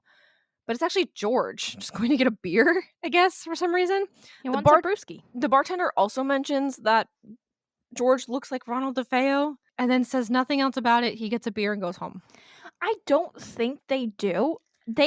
Both of them have that same, like, 70s... The very popular... gruff look to it. Like, other than that, they don't look similar at all. So I have no idea where this idea came from that they look similar. They don't. They really don't. The sentence I'm about to say to you is so weird. I don't know how to explain it.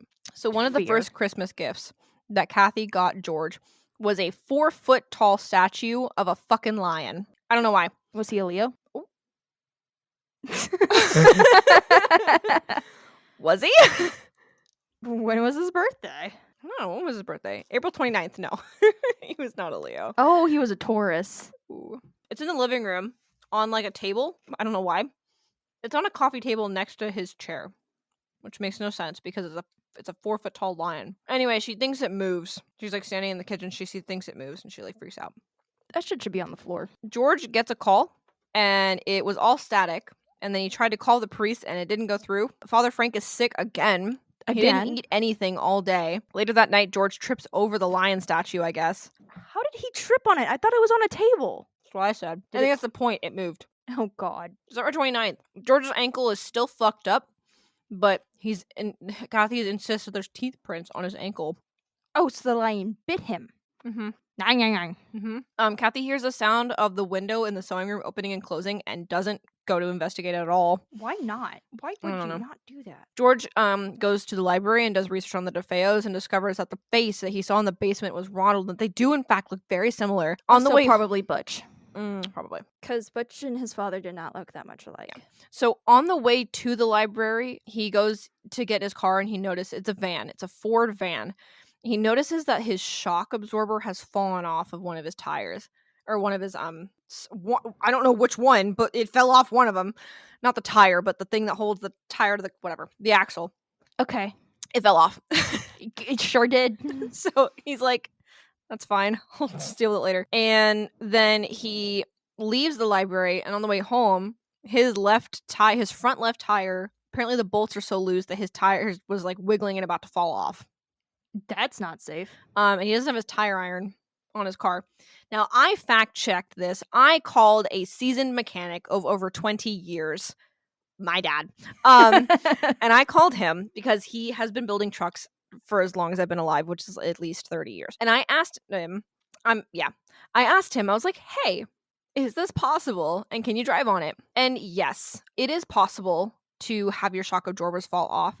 It is also very possible for the bolts to come loose on a car, especially. So this car was actually a new car. It only had like 25,000 miles on it, right? Now I asked, hey, father, Papa Mythos, Papa Mythos. what could cause this to happen? And he's like, driving on really bumpy roads could probably do it.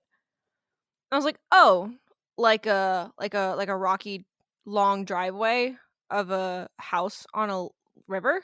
He's like, yeah, that'll do it. I love how nonchalant your father is sometimes. I really do. Just to let you guys know, I called my dad to fact check this. Well, first of all, okay, so I text him. I'm going to read you guys this text because I think it's great. So I text my father.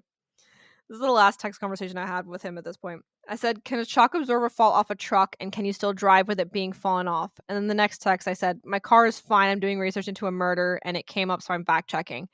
He does not text me back. He calls me and I go, hello? And he goes, I love getting the most random fucking text from you with no context. I said, good, I'm glad. And he's like, why are you asking me this? I'm like, I'm doing research for the podcast. Can it happen? And he's like, yeah. So it's not that weird, I guess. That's it. That's all that happens. December 30th. The father, he's still sick. He's in and out of being sick, and every time that he gets stressed about the DeFeos, he gets sick again. He's developed painful sores on the palm of his hand that are actually like pussy. George discovers that the native people that lived on this area used to torture people, which isn't true. So I don't know where the fuck he got this from. I love it when white people just come up with shit. Just make shit up. Just make shit up. It doesn't matter. It doesn't matter. Supposedly the Shinnecock people did this. I don't think they were ever in this area. And also he brings up John Ketchum, who didn't exist in this area. I don't know, man. December 31st. The father prays away the pain in his blisters. I'm not kidding. The family decides to hang out in the living room. They end up falling asleep in their chairs. Kathy jolts awake, seeing the figure of a devil with half of a face and a pointy white hood in the fireplace, and George sees it too. Apparently, the image of it imprints itself onto the wall in the back of the fireplace. They wake up that next morning, and all of the windows and doors are open on the second floor except of Missy's door. They close the windows, and the one in the sewing room gets stuck when they're trying to close it. They go to check on Missy, and her room is completely warm, but the rest of the room is cold. Like, the rest of the house is cold, and the rocking chair in her room is rocking on its own. But again, it's fucking drafty in this house, so I think the wind might have just rocked the fucking chair. They take her out of the room and go downstairs to the living room, and Kathy starts breaking down crying because she's just so terrified of whatever. Oh my god. And supposedly there were super strong winds that night. I didn't fact check this. Actually, I'm gonna do it right now. I don't think that's true, though. The average wind speed at that early in the morning was like 15 miles per hour. Interesting. Anyway, so she tries to call the father again, but she hangs up right before he answers the phone, and he never calls back, I guess. That night, Kathy sees two evil red eyes looking into the window from the living room. And when they go outside to check, there's no one there, but there's a trail of hoof prints walking from that window away somewhere. Now, it snowed the previous night, according to their story, but according to the weather records, it wasn't fucking snowing at all, or if it was snowing, it was very, very light. The next morning, they go to look at the hoof prints, and it goes from the window to the garage door. Now, they ran outside the moment they saw these eyes, and they said that there was nothing standing there, but they had hoof prints, like cloven hooves, like a pig, in the snow. So George goes up to the garage door, and not like a car garage door, like a physical door. Yeah. And the door has been ripped off the frame. And apparently there was so much snow that it actually blew in and was covering the ground in the garage. So again, according to the weather records, this is not the case. But Kathy gets jumped by a hand that grabs her waist, and then another set of hands that grabs her by the shoulders. She passes out onto the bed, but she had called her son before she had passed out. So he runs in like really the second she passes out. She wakes up and tells her son to call his father, who has left to go to work, but he's already on the way back home. When he calls the office, the guy answers and like, dude, your dad already left to come home. But the dad stops on the way home and gets a beer at Witch's Brew. I'm telling you guys, I know this sounds really dumb. It is dumb. It is dumb. January 2nd, we're on day 16. That morning, Frank prays for the family using a special ritual, I guess, that makes you bless something in advance from not where that place is. He gets back from blessing the house, and his apartment smells like actual feces. He lights incense to try to make the smell go away. Oh no, that's just gonna make it worse. But it doesn't help, it makes it worse. He tries to open a window, it also doesn't help. And then he says that he remembers in his lessons about demons that the smell of human shit always meant demons. But earlier in the book, he mentioned that he hates demonology and he didn't pay attention. So which one is it? The Lutz family tries to call Father Frank again, and the line goes all staticky after George asks the father to come back, and the father is like, I don't want to do that. And the line goes out, which sounds like he just went I can't hear, and then hung up the phone. I'm driving through a tunnel on the landline in his apartment. Yeah. Nothing happens January 3rd. January 4th. Okay, so Harry, the dog, has been sleeping a lot and relaxing and not growling and barking at anything. So George is insistent that something's wrong with the dog. So he takes the dog to the vet, and the vet's like, dog's fine. But maybe a change in his food could dictate a change in his behavior. Okay, so it's like food. So they call the police. Why are they calling the police? I don't know. Why are they? Where did this come from?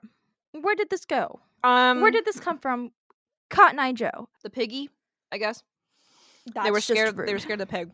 That's just rude. So the police come, and they're like, the Lutz family's like, look, this scary face burned into the wall of our fireplace from 2 days ago. Look, this officer, this weird red room in the bottom of our basement. Don't say it again. And the officer goes, do you have any facts for this? And the family goes, Yeah, my no. facts are, trust me, bro. And then the police officer goes, you might want to get a priest. This isn't in my job description. But apparently he got a creepy vibe and left. And now the red room smells like feces. That's where the red poop comes in. Now the red room smells like human feces, but it's gone the next day. So I don't know. Okay, so back at the rectory, Frank is having a fucking conniption because he is being an asshole because his room smells like shit. And he's embarrassed because his room smells like shit. So his friend, who's another pastor, who's been friends with him for several years, apparently this relationship between them, this friendship, is just damaged forever because the pastor comes in and is like, hey, Frank, what's up? And Frank's like, yeah, my apartment smells like shit. What are you going to do about it? It's not my fault. And the pastor goes, okay. Well, I didn't even mention the shit, but like, calm your fucking tits. He literally says, I can't help you with whatever the fuck's going on, so let's just talk later. And then leaves. And apparently that was just the end of their fucking friendship, according to Frank. George took the lion into the sewing room the night before, and now it's back in the living room. I know. It's just random shit that isn't important. Is it possible that these people are just weird? Yeah. January 5th, day 19. George throws a lion statue in the trash and then goes to bed. Is that it? No. Okay. He's laying in bed and he hears the sound of marching music. I assume like marching band, like military marching band music. I was thinking like that one episode of the Magnus Archives. Oh, I was thinking like Drummer Boy. Yeah. Music, like I played my song for him. Ba-rum-ba-bum, bum. That's a very interesting choice for the demon. I mean, that's my grandfather's favorite Christmas song, so it's the first one that popped into my head. It's a good one. So he goes downstairs, and the moment that his foot hits the bottom step, it stops. He runs back upstairs, and he sees Kathy levitating over the bed and towards the window. He pulls her back onto the bed, and they both fall over the bed. She wakes up, and he tells her that she was dreaming and fell off the bed. She gets back in bed and passes the fuck out, and then George stays awake the rest of the day watching her. That's not creepy. Just to, like, keep her safe, I guess. The next day, school is canceled because the school had a heating problem. So they canceled school, but it was supposed to be the boys' first day back at school. I guess Missy's not in school at this point. George's office calls him and is like, hey, the IRS are here. They've already contacted him once and been like, hey, we need to look into your fucking accounts. Because remember that $1,500 that went missing? So George covered the expense for the merchants at the wedding, but he pulled the money out of his business account, the company's account. Oh, he didn't pull it from his private. Oh, He did half from his private account and half from his personal, or half from his company's account. So he has taxes to pay, and he's also pulling money out of the company account, which is a word that I don't know. So the IRS show up when they schedule a meeting to do so, and George is like, push the meeting back. Now, this guy has not shown up to work except for once. Literally once. He's gone to work once. He's leaving all the work to the other men. Now, this business he inherited from his father. Oh, no. It's a family business, and he was running it okay, but it wasn't great, and he's not obviously doing much work anyway. Yeah, but it's a family thing. You can't just not, you know? Mm-hmm. So the last few weeks, Father Frank's been running a temperature of like 104. He goes to his mom's house, and he starts to feel better. Well, yeah. And while he's gone, the poop smell leaves his apartment. So maybe it was him all along. Maybe the poop smell was the friends we made along the way. Mm-hmm. George calls Father Frank and tells him all the weird shit that's been happening in their house. And Frank feels like he got slapped across the face, drops the phone, and then hangs up. But his palms are okay now. The sores are gone, so that's good. They go to bed that night, and George goes to check on the dog. And he hears the band start playing from the living room. So he runs inside, and it stops. But when he gets inside, all of the furniture is moved against the wall, including the rug is rolled up against the wall. Day 20. January 6th. It's just a really weird list of shit. I'm so sorry. We have 8 more days of this. It doesn't get any better. So Father Frank meets up with Father Ryan. Maybe this is Ryan. And Nuncio. And they say that the Lutz needs to contact a dude named Dr. Ryan to investigate the house. Now, Dr. Ryan is a parapsychologist. But Frank isn't allowed to go back into the house because he's getting a little too delulu. He's literally obsessed with his family. He eats, sleeps, and breathes his fucking family. He obsessively wants to call them and contact them. It's all he's been doing. He's been pushing off his own job as a priest. All the paperwork he's been doing, the files that he has to keep up with, he's been pushing it off, obsessively just focusing on the Lutz. I think this dude's just a little psycho, lovingly. Like, psycho in a loving way. He's obsessed with these guys. But George starts messing around in the basement. I don't know why. And he finds a well in the basement. And he throws a rock in it. And then... What, in the Coraline? I know. And then he notices that the smell is gone in the red room. And then Frank calls George. Oh, no, sorry. Yeah, Frank calls George, but George doesn't hear it because he's in the basement. And apparently it's really weird that he didn't hear the phone call from the kitchen. George ends up calling Frank back like 5 minutes later anyway, not knowing that he called before. George is told by Frank to call the parapsychologist team, and George is like, I'm not going to do that. One of my coworkers has a psychic medium girlfriend. I'm just going to invite her over instead. At this point, Kathy has gone to her mom's house. She's like, I'm not fucking staying in this house anymore. So George calls Kathy and is like, hey, Father Frank wants us to get an investigation team in here to see if it's actually fucking demons or not. He's like, I don't want to do it. And she's like, you're gonna fucking do it. So he writes them a letter, non-priority mail, and sends it to them, but then ends up later calling them anyway and is like, hey, can you come investigate my house?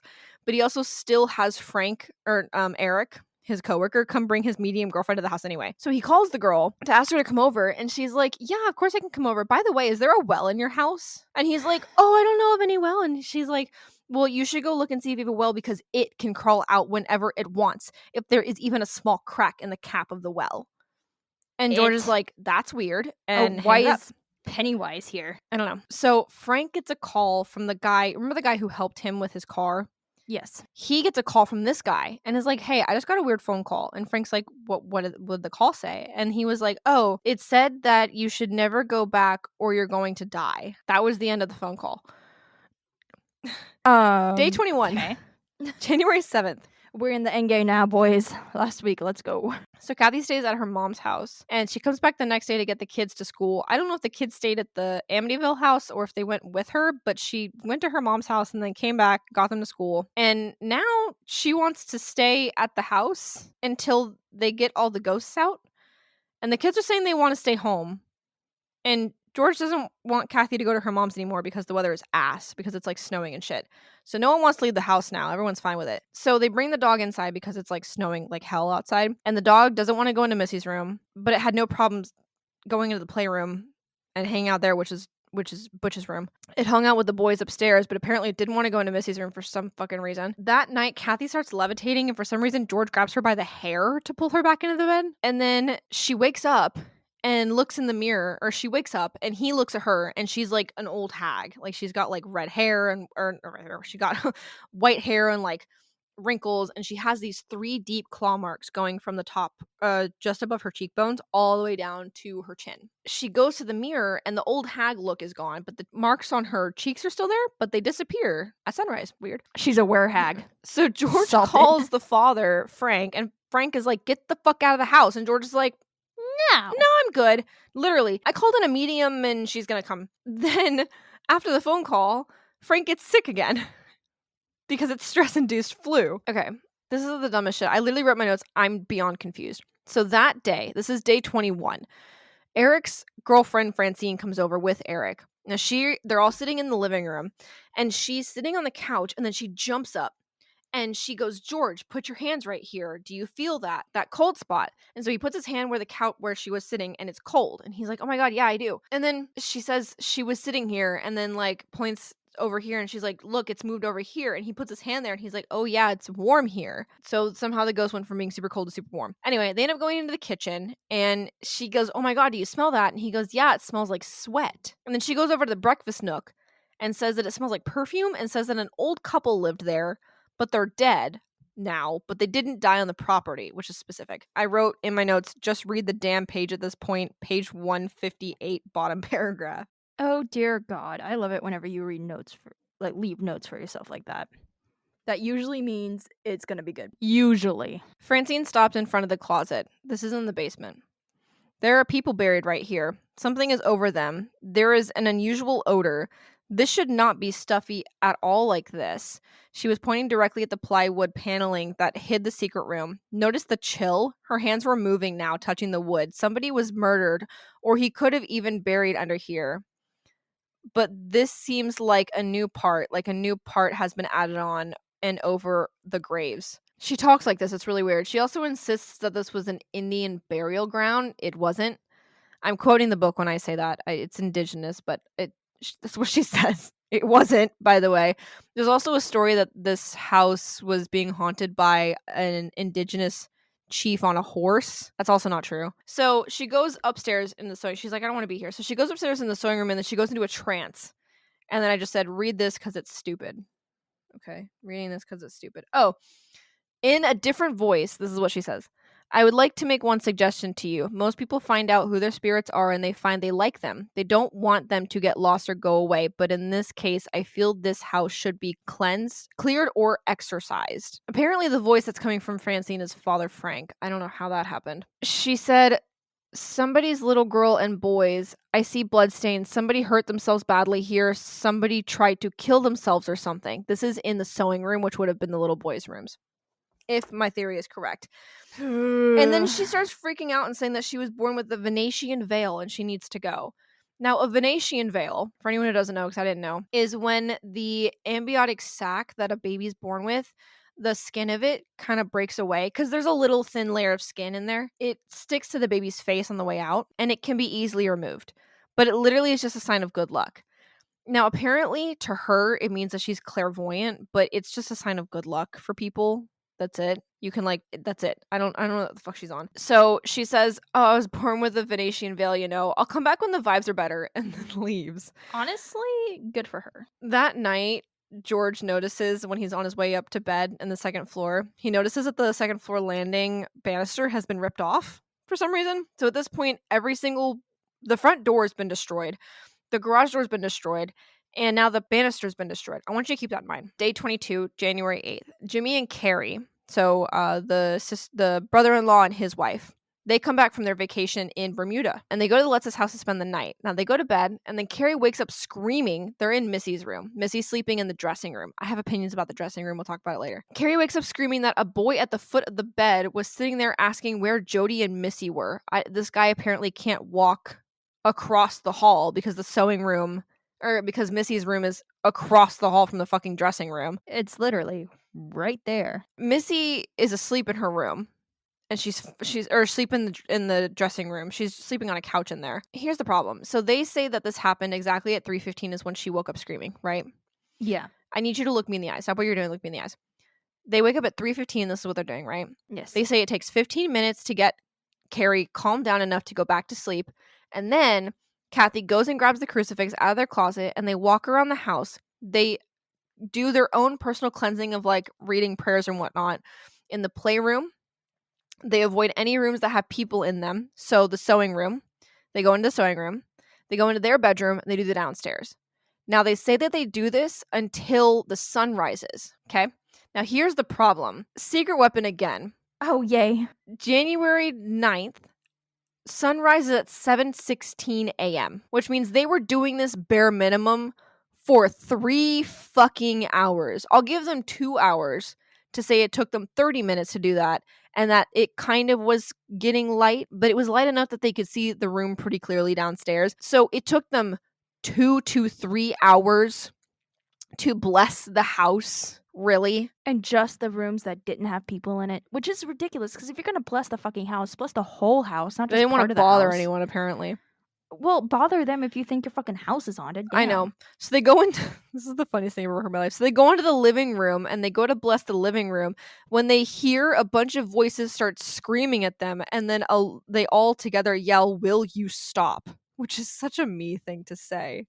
Me? The demons are like, "Will you shut the fuck up?" So Frank calls George and tells him to leave, and George is like, "No." And then, I shit you not, George gets off the phone because he hears Kathy screaming. They go upstairs.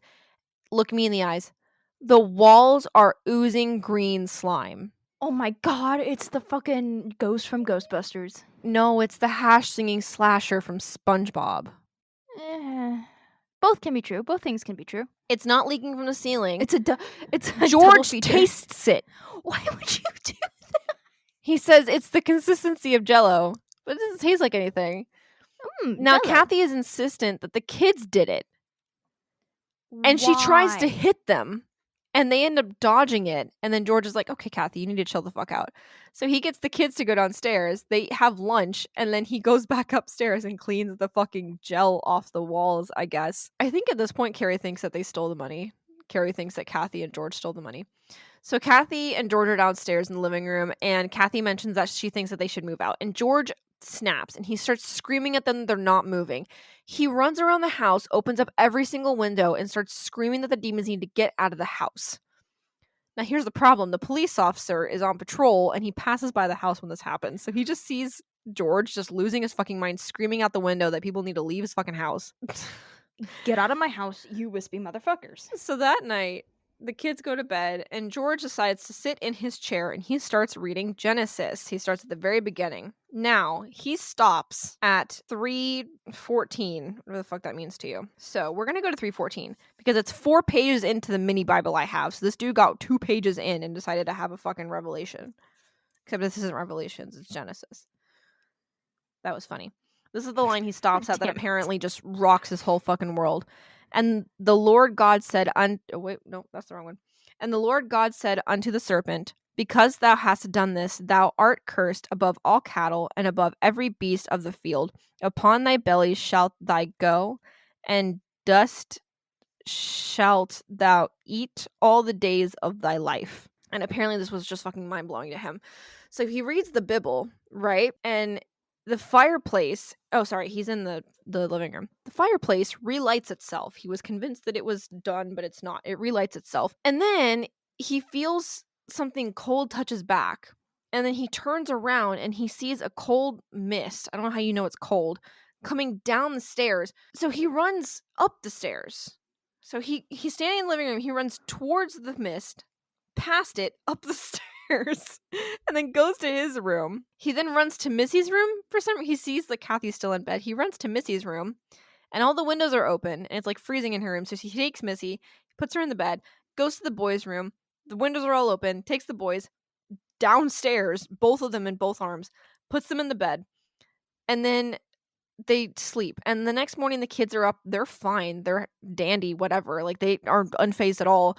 And Kathy wakes up with these welts all along her chest from the top of her bikini line all the way up to the bottom of her breasts, and they are apparently so painful and hot to the touch that George and Kathy's mom both burn themselves trying to touch them, but Kathy's not in any pain.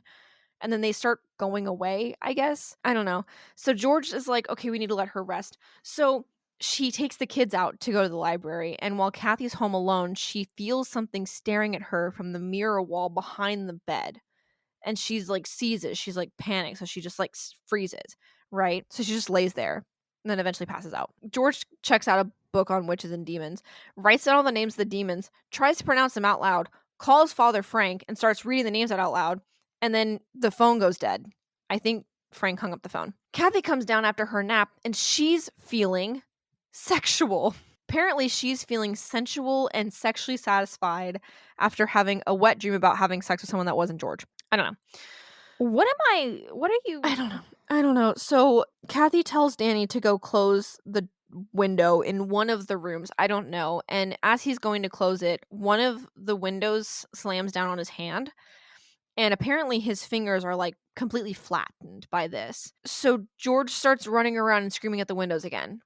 And then afterwards realizes that his kid probably needs to go to the hospital. So supposedly they wrap up the hand. Oh, by the way, there's a storm outside right now. So it's storming as hell.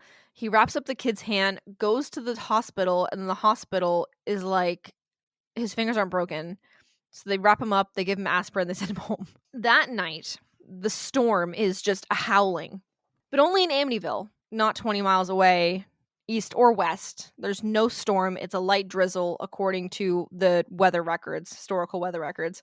There was no storm here. So unless a hurricane just happened to hit this one section of Long Island and nowhere else around him, there is no storm in Bossing Say. This storm hits, and that night, every window is open and torn off their frames. The panes in the windows are shattered, and the doors on the second and third floor are all completely smashed open off their frames. The kids were in their parents' room at the time, and the parents slept in the living room and supposedly slept through all of this and then wake up in the morning to the storm making everything water damaged. And I just wrote down page 89. 10 of the windows had broken panes, and several had their locks bent completely out of shape, making it impossible to shut them tightly. The locks to the doors of the sewing room and playroom were twisted and forced out of their metal frames.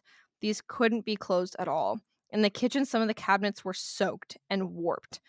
Paint was chipped on the counter, on the corners, and almost every cabinet. So this house is completely water damaged. I want you to remember this. So at this point, every single door, every single window is destroyed. The front door has been destroyed at one point.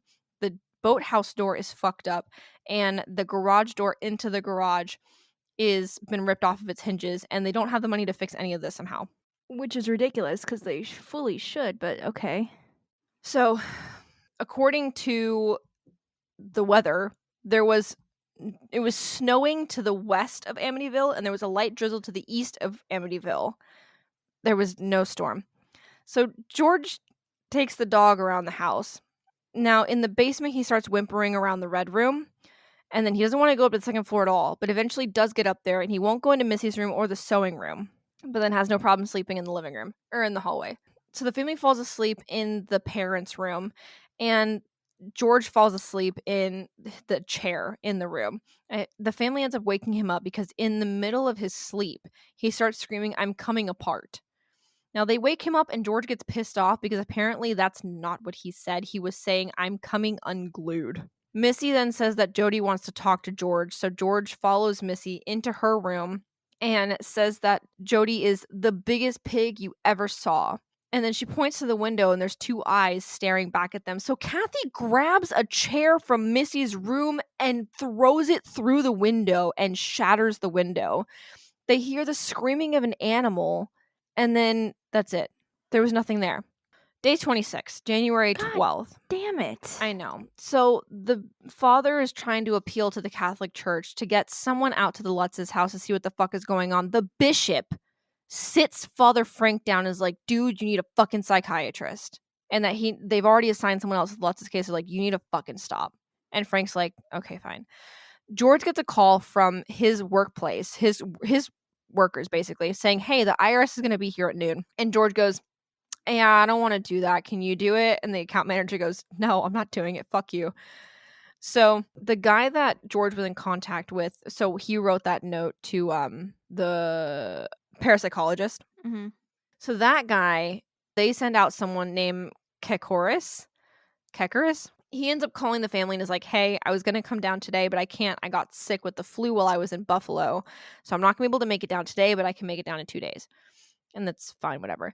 So Kathy makes lunch for the kids. I'm assuming that George is out at work. Missy's sitting at the fucking table, and she's like feeding a peanut butter and jelly sandwich to something under the table that's not fucking there. So Kathy starts sitting down asking her daughter questions, and she says that the pig is an angel and that he told her about a little boy who got sick and died in her room.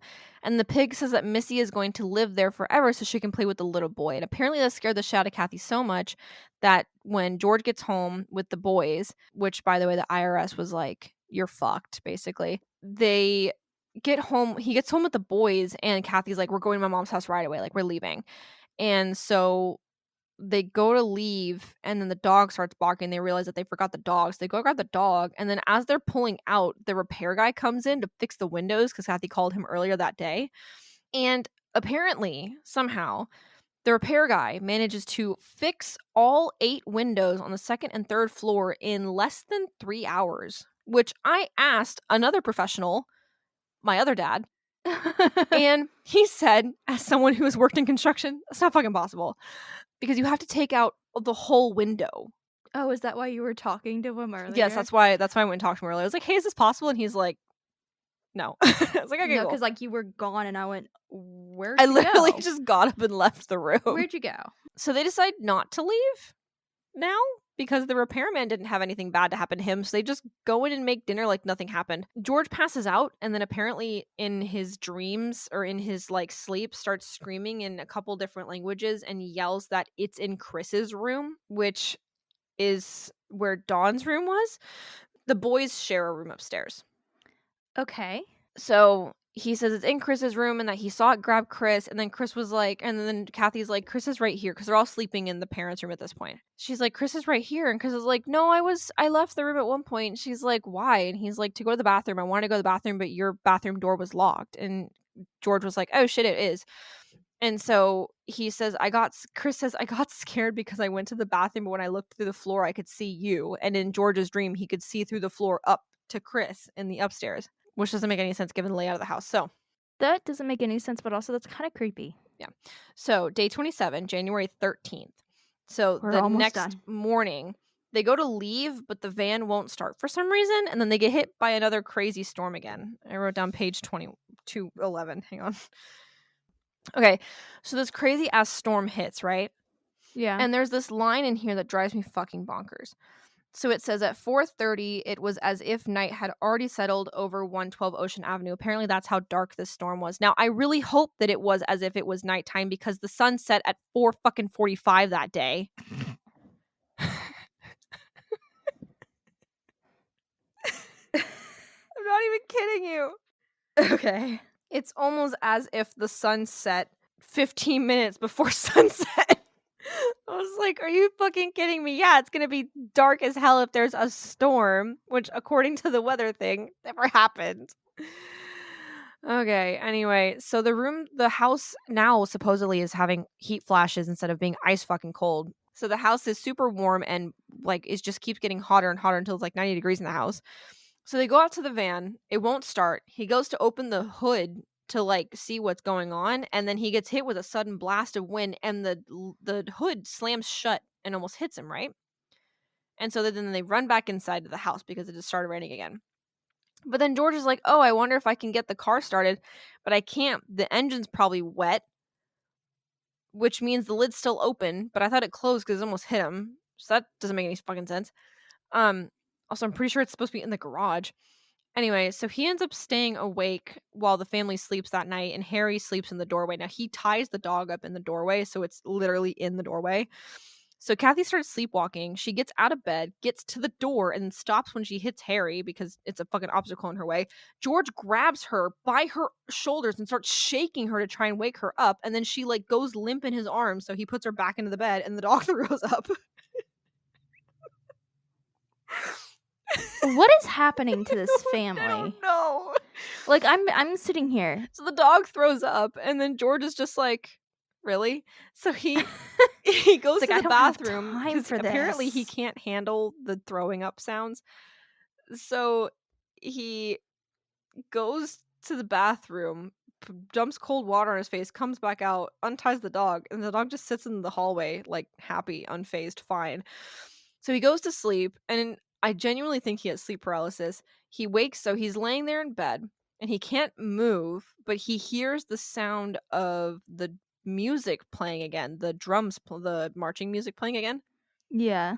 And he hears the sound of the beds in the boys' room scraping across the floor, and then the drawers in his room start opening and closing like crazy.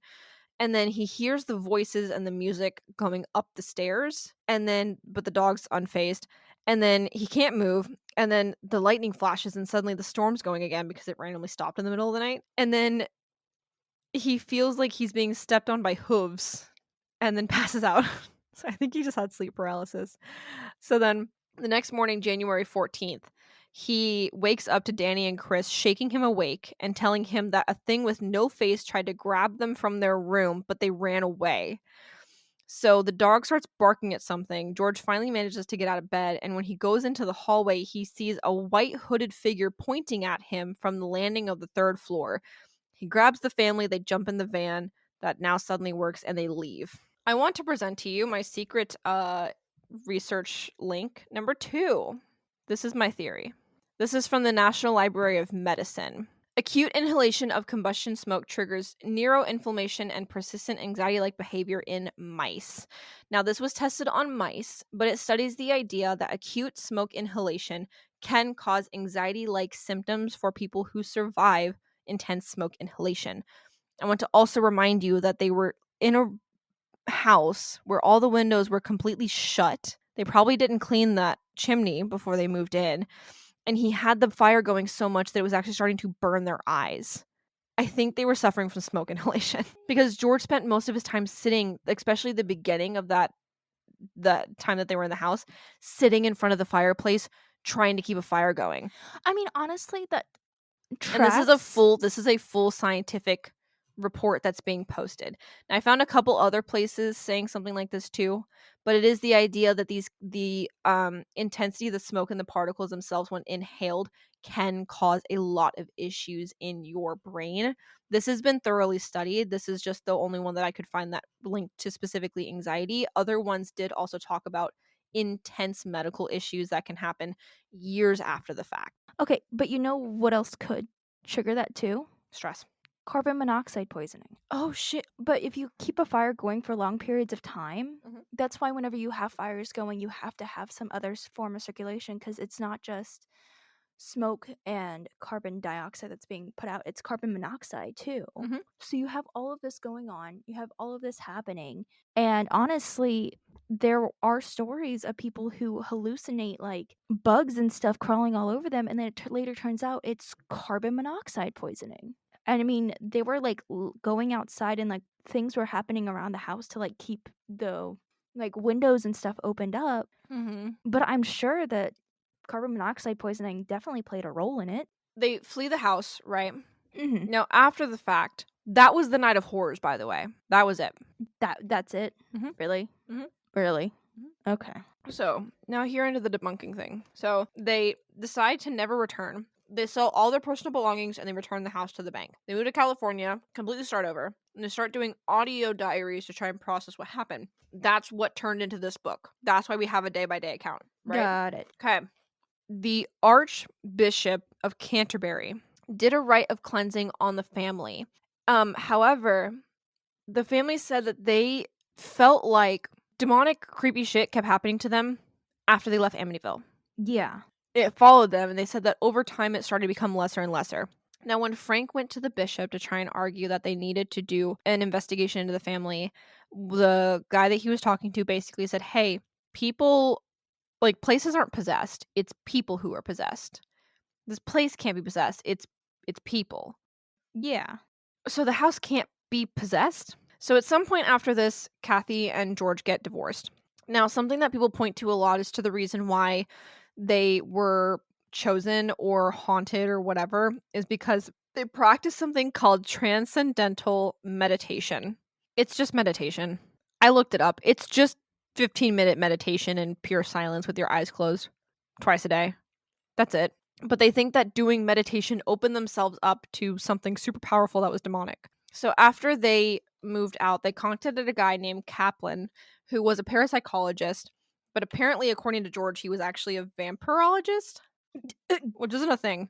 Now, the wife of this guy named Kaplan was in the documentary, and she says that George got mad because Kaplan said something in the newspaper about investigating the Amityville house, and George said that he didn't want any publicity about the house.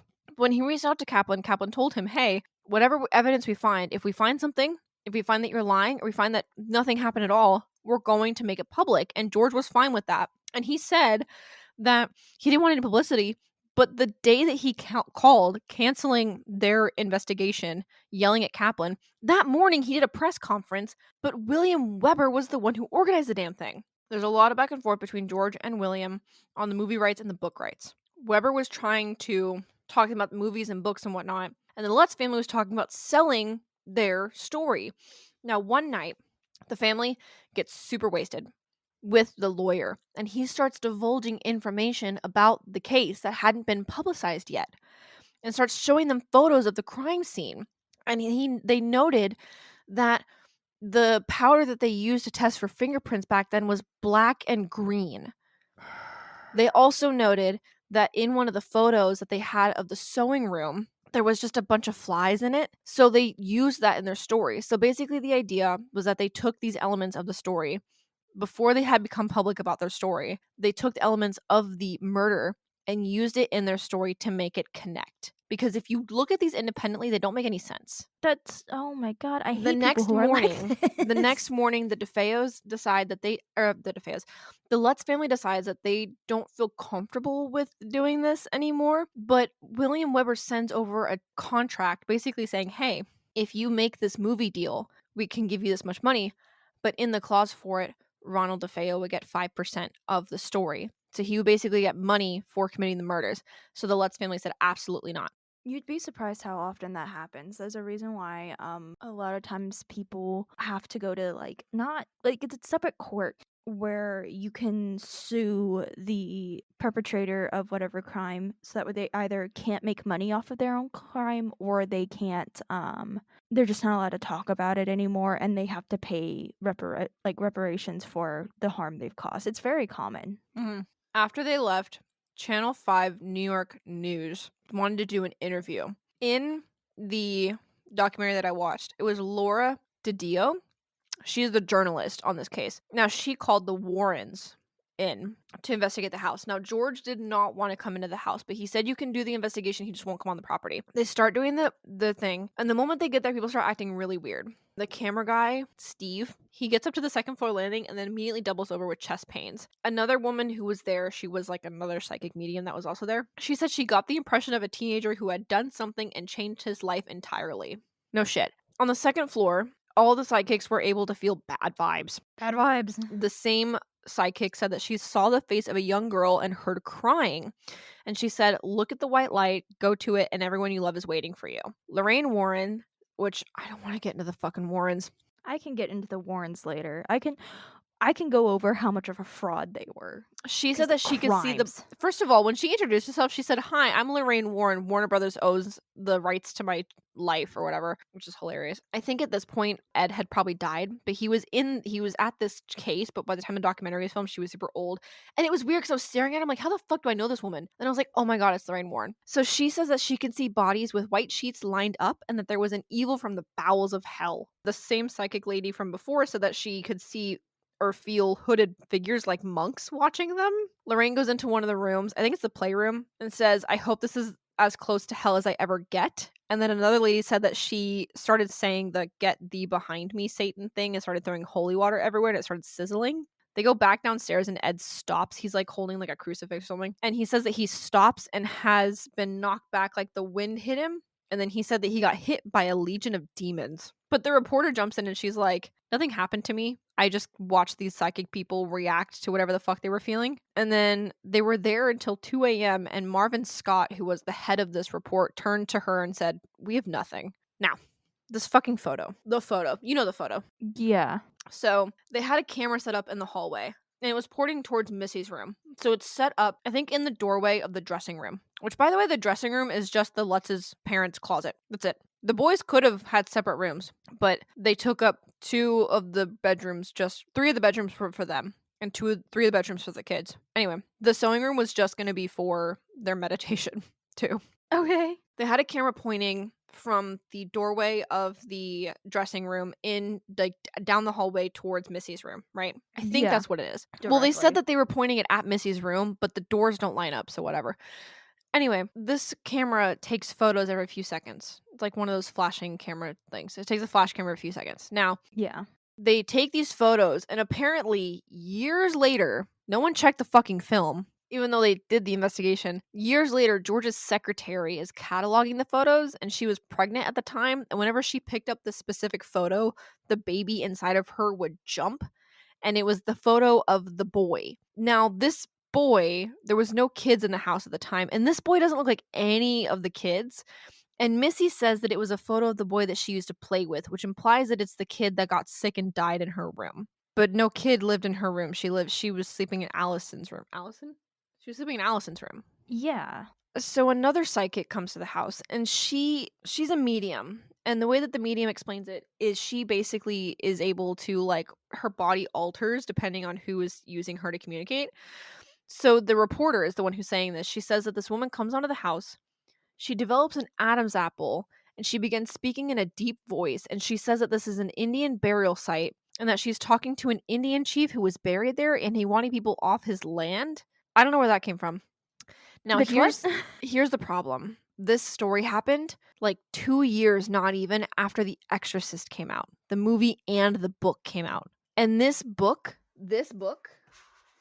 sold out the moment it was printed. I'm not surprised. Because that's what they were looking for. They were looking for the next exorcist, the real life exorcist. They wanted it to be a problem. You know what I mean? Yeah. People started saying that that house looked like it had eyes and it was watching them, and it was just bad. This is when people started coming in and trampling people's houses and whatever. People started going up to the house and taking off pieces of the house. Seriously? Yes, people started taking off people's house. They started digging up the lawn to take pieces of the property with them. Now, apparently, so do you want to know where the pig comes from? Where? One of the neighbors had a cat. It was a Persian cat named the pig, because it was a fat ass cat. And that cat liked to run around the neighborhood and look into people's windows. So, I'm not even kidding you. Also, I love this guy. This guy was like, I know where the flies came from. It's because they left the heat on the house and it took 48 hours for them to remove the bodies from the house. And he says it doesn't take a scientist to figure out how you get flies. They didn't clean up the house properly. There was still, especially in the room where 2 bodies were sitting, it would make sense that the majority of the flies would be in there too. It was on the 2nd floor. Because you have to remember, those bodies were sitting in there the entire time that he went to work and later that day. It probably took until the next day for them to get the photos of everything and the bodies out of the house. So those bodies were sitting in there for 2 days in the middle of winter with the heat going. That's awful. So those bodies were decaying. They probably didn't clean up the house properly, and the whole house is made of wood. That's going to soak in. The flies are going to be attracted to that smell. Like, it sucks, but it's true. Yeah. The other thing that people were talking about is the sewing room window was opening and closing by itself, right? It was like a huge thing that happened. Apparently, this guy went to go survey the house. They were looking at it. And he said that the counterweights were off in the room. And if there was a certain floorboard that was loose, and if you stepped on it, the counterweights would shift and the window would fly open. It would basically get unstuck and it would fly open. Oh my God. And he said that he almost pissed himself when it happened until he realized why it happened. Also, I want to point out, this is totally non-relevant. It is weird that no one in the neighborhood heard the gunshots. I just want to point that out. I think about that a lot. But I also don't know how close these houses are to each other. Judging by the photos, it doesn't look like the houses are too close together. So anyway, that's my story. I personally think that this was a fraud, especially because none of the kids have said anything about it except for the one kid who said that he thinks it because his dad lived in the occult or worked in the occult. But he was like, the movies were terrible and were not accurate at all. He said he was scared out of his mind, but I mean, yeah, because you're a kid. You're gonna, like, be scared of shit whenever, like, all the adults in your family are like, oh, what do I think happened? What do you think happened? I think they were stressed. I think they purchased a house that was over double their budget. I think they pulled the kids out of school, out of a house that they had lived in for a while, in the middle of the school year. I think that it was wintertime and everyone was lonely. They were in a new area. I think they were financially stressed. I think they were probably dealing with some kind of poisoning of some kind. I think everything in the house is pretty explainable. I would also like to point out that after the family left the house, they did not do any more repairs on the house, but the people who came in afterwards said that the house was in pristine condition with no damage at all. So all of that water warping on the wood and the paint chipping was not true. I don't think there was any damage to the house. I don't think the house was haunted. I think the Lutz family knew exactly what they were doing. I think it's also interesting that they got divorced. And I think these parents didn't like their kids. I don't think Amityville was haunted. I think they moved into a house, realized conveniently, before they had to make too many payments on the house, that they couldn't afford it. He was getting interrogated by the IRS. I think they realized they couldn't handle it, so they made up an excuse to be able to leave. And I think Father Frank was a little too obsessed with the Lutz family. In my personal opinion, I don't think Amityville was haunted. I don't think he was obsessed with the Lutz family themselves. I think he was obsessed with the idea of a haunting. I think he wanted a haunting to happen. And because he wanted to be the priest that handled it. Yeah. I mean, come on. If there's rumors of a haunting at this house that just had a brutal massacre that in you it, somehow never heard of, even though you live in New York. Because let's be honest, that was a family annihilation. Mm-hmm. Just because it wasn't done by the father or the mother of the family doesn't make it not a family annihilation. It's somebody just came in and it's just how it ended up. It sucks. And I feel really bad that nobody in that family was able to get the help they needed. But then again, it was the 70s. Women were still being treated for hysteria at that point in time. So, in my personal opinion, I think that the DeFeo murders were tragic. I think the Lutz family was never in any danger, except maybe to each other. I think those kids were abused. I think they were in a really bad place. I think the parents were financially stressed, were in way over their head, and they panicked. And maybe they were dealing with some kind of acute poisoning of some kind. Given how much they were running the heaters, the radiators were constantly on, all of them in all the rooms. The basement heaters were constantly on. He was constantly pushing fire into that house. I think they poisoned themselves because whenever they were away from the house, they were fine. They were and nothing bad happened to the people who popped in. They just got an eerie feeling and a weird feeling, which can also happen from chemical poisoning. I think there is a natural explanation what was going on in Amityville. I agree that there was a natural explanation for everything that was going on in Amityville, but I also, thinking back on it again, any sort of, carbon monoxide poisoning, smoke inhalation, that's going to cause you to get really exhausted and not want to go fucking anywhere. It is really, really hard to do things and have the energy to do things whenever you are constantly not having oxygen in your lungs. Mm-hmm. I think they were dealing with some kind of chemical poisoning. I really do. Because everything was fine. And there's also no way that they didn't know that the murders happened. And they knew nothing supposedly about the murders. But they were also told that the murders when they bought the house. Exactly. Make Like, it you make sense. can't. What is this? So, that's why no one's ever gonna request a ghost story from me Ever again? because I'm an asshole about it. I don't think Amityville was haunted. No. There are some. I cannot explain that little boy photo. However, it looks doctored. And doctoring photos is not hard. We've been doing it since the Victorian era. Don't even come for me. I think that photo is doctored. Yeah, it's very easy to. You can double exposure the shit out of anything. And also the fact that they didn't catch the photo until years later. By the way, George is the one who said that. George said it wasn't until much later when his secretary was cataloging the photos. So they took all these photos for the investigation and then didn't use them. But also, George wasn't the one who was at the investigation. He wasn't even in the house. The So fuck? why didn't they see the photo beforehand? I don't trust a single goddamn word that comes out of his mouth. I think everything he says is a bold-faced fucking lie. That's my personal opinion. As is everything that I've said so far. Any final words? Red rum. Red rum. Not really. This people who lie and try to capitalize off of the murders of other people really do make me sick in a really weird way. Well, I mean, to be fair, we're kind of doing the same thing, but like I don't feel like we're doing it as disrespectfully. Like we're not. We're also not making money. Yeah, we're not making money right now. But it's I feel awful about what I put out today, not gonna lie. I feel like I didn't do as good as a job as I could have, but there's like next to nothing out there about Which this. is weird because you would think there's more, but I guess the majority of the information was It's the Lutz all family. about the Lutzes. It's all about the Lutz family and their quote unquote haunting. Which is weird because there actually wasn't much going on. Like windows kept opening.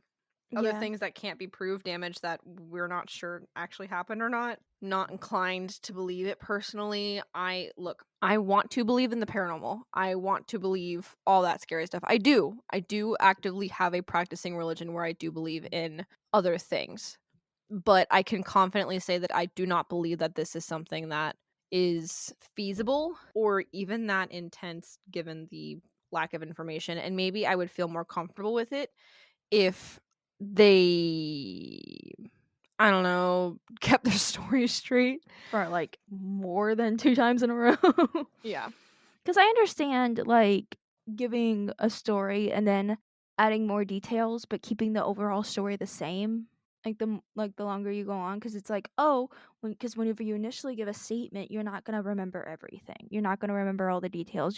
There's gonna be times where the details kind of fill in later, like as you're away from the situation, as you have time to think over the situation and process. So obviously, I'm not gonna like fault anybody whose story is largely the same, but more details are added. But if you have something happen to you and then 20 years later your story is completely different, I'm not inclined to believe you, personally. Yeah, if there are minor things that change, that's fine. But if it's the broad strokes of the story, that's when I start to get a little bit suspicious. Like, for instance, fucking Butch DeFeo. His story changed constantly. He went from, oh, it was a mafia hitman. Oh, that mafia hitman was out of town. Okay, well, I did it, but I was told to do it by the voices in my head and And also my sister. but also my sister tried to manipulate me into it. Oh, actually, no, it was my mom who was probably crazy from all the abuse that my dad put her through, so I had to put her down like some sort of crazy rabid animal.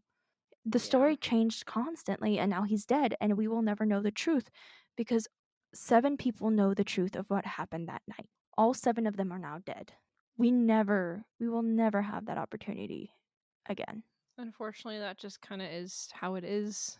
And it sucks, it really does. But I firmly believe that he just probably snapped and killed everyone, probably in a drugged up rage and didn't realize what he did or didn't think about the consequences of his actions or just snapped and did it. And then the Lutz family moved in. They took advantage of the story. They decided that they could handle the house and then realized that they couldn't afford it because the IRS came in like almost right after they bought that house and they realized they couldn't afford it. So they made up this crazy story and then fled. Yeah. That's what I personally think happened too. But anyway, but Now you guys know what you're getting into if you ever request a ghost story from me. So I hope you hated it, because so did I. okay. So before we sign off, What are you doing? what do you wanna? What's your one word hint for next episode? One word? I mean, it could be like a small phrase. 1. 2.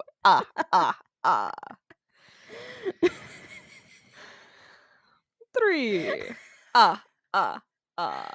You know what I've been thinking about all day? How a gorilla runs. I'm trying to come up with like a one word or one phrase hint for my segment next week. Ooh. I don't know if I can without giving it away. Everybody sucks. Even the Pope. Even the Pope. Pope does suck. Okay, anyway. No, that's inappropriate. I'm not Catholic. I don't care. Anyway, stay safe, guys. Keep learning. Again, look at all your sources whenever you decide to look into things for yourself, Including ours. including ours.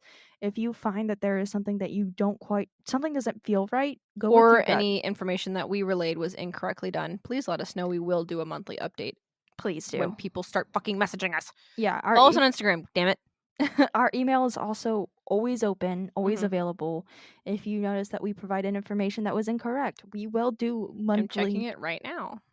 We will do monthly corrections. Nothing. Or at least for information that we catch right away, those corrections will be put into the description of the episode. For instance, my World War I versus World War II blender from the Titanic episode. I felt real stupid editing that. I was like, oh no. I've done that before too. I said that so confidently. I know. I was so wrong. Because in my brain, I was like, yeah, World War I. This totally makes sense. It did not. It did not. Anyway, have a good night, guys. Have a good night.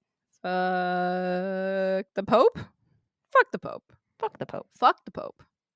No, don't fuck the Pope. Fuck the Pope. Good night. Night.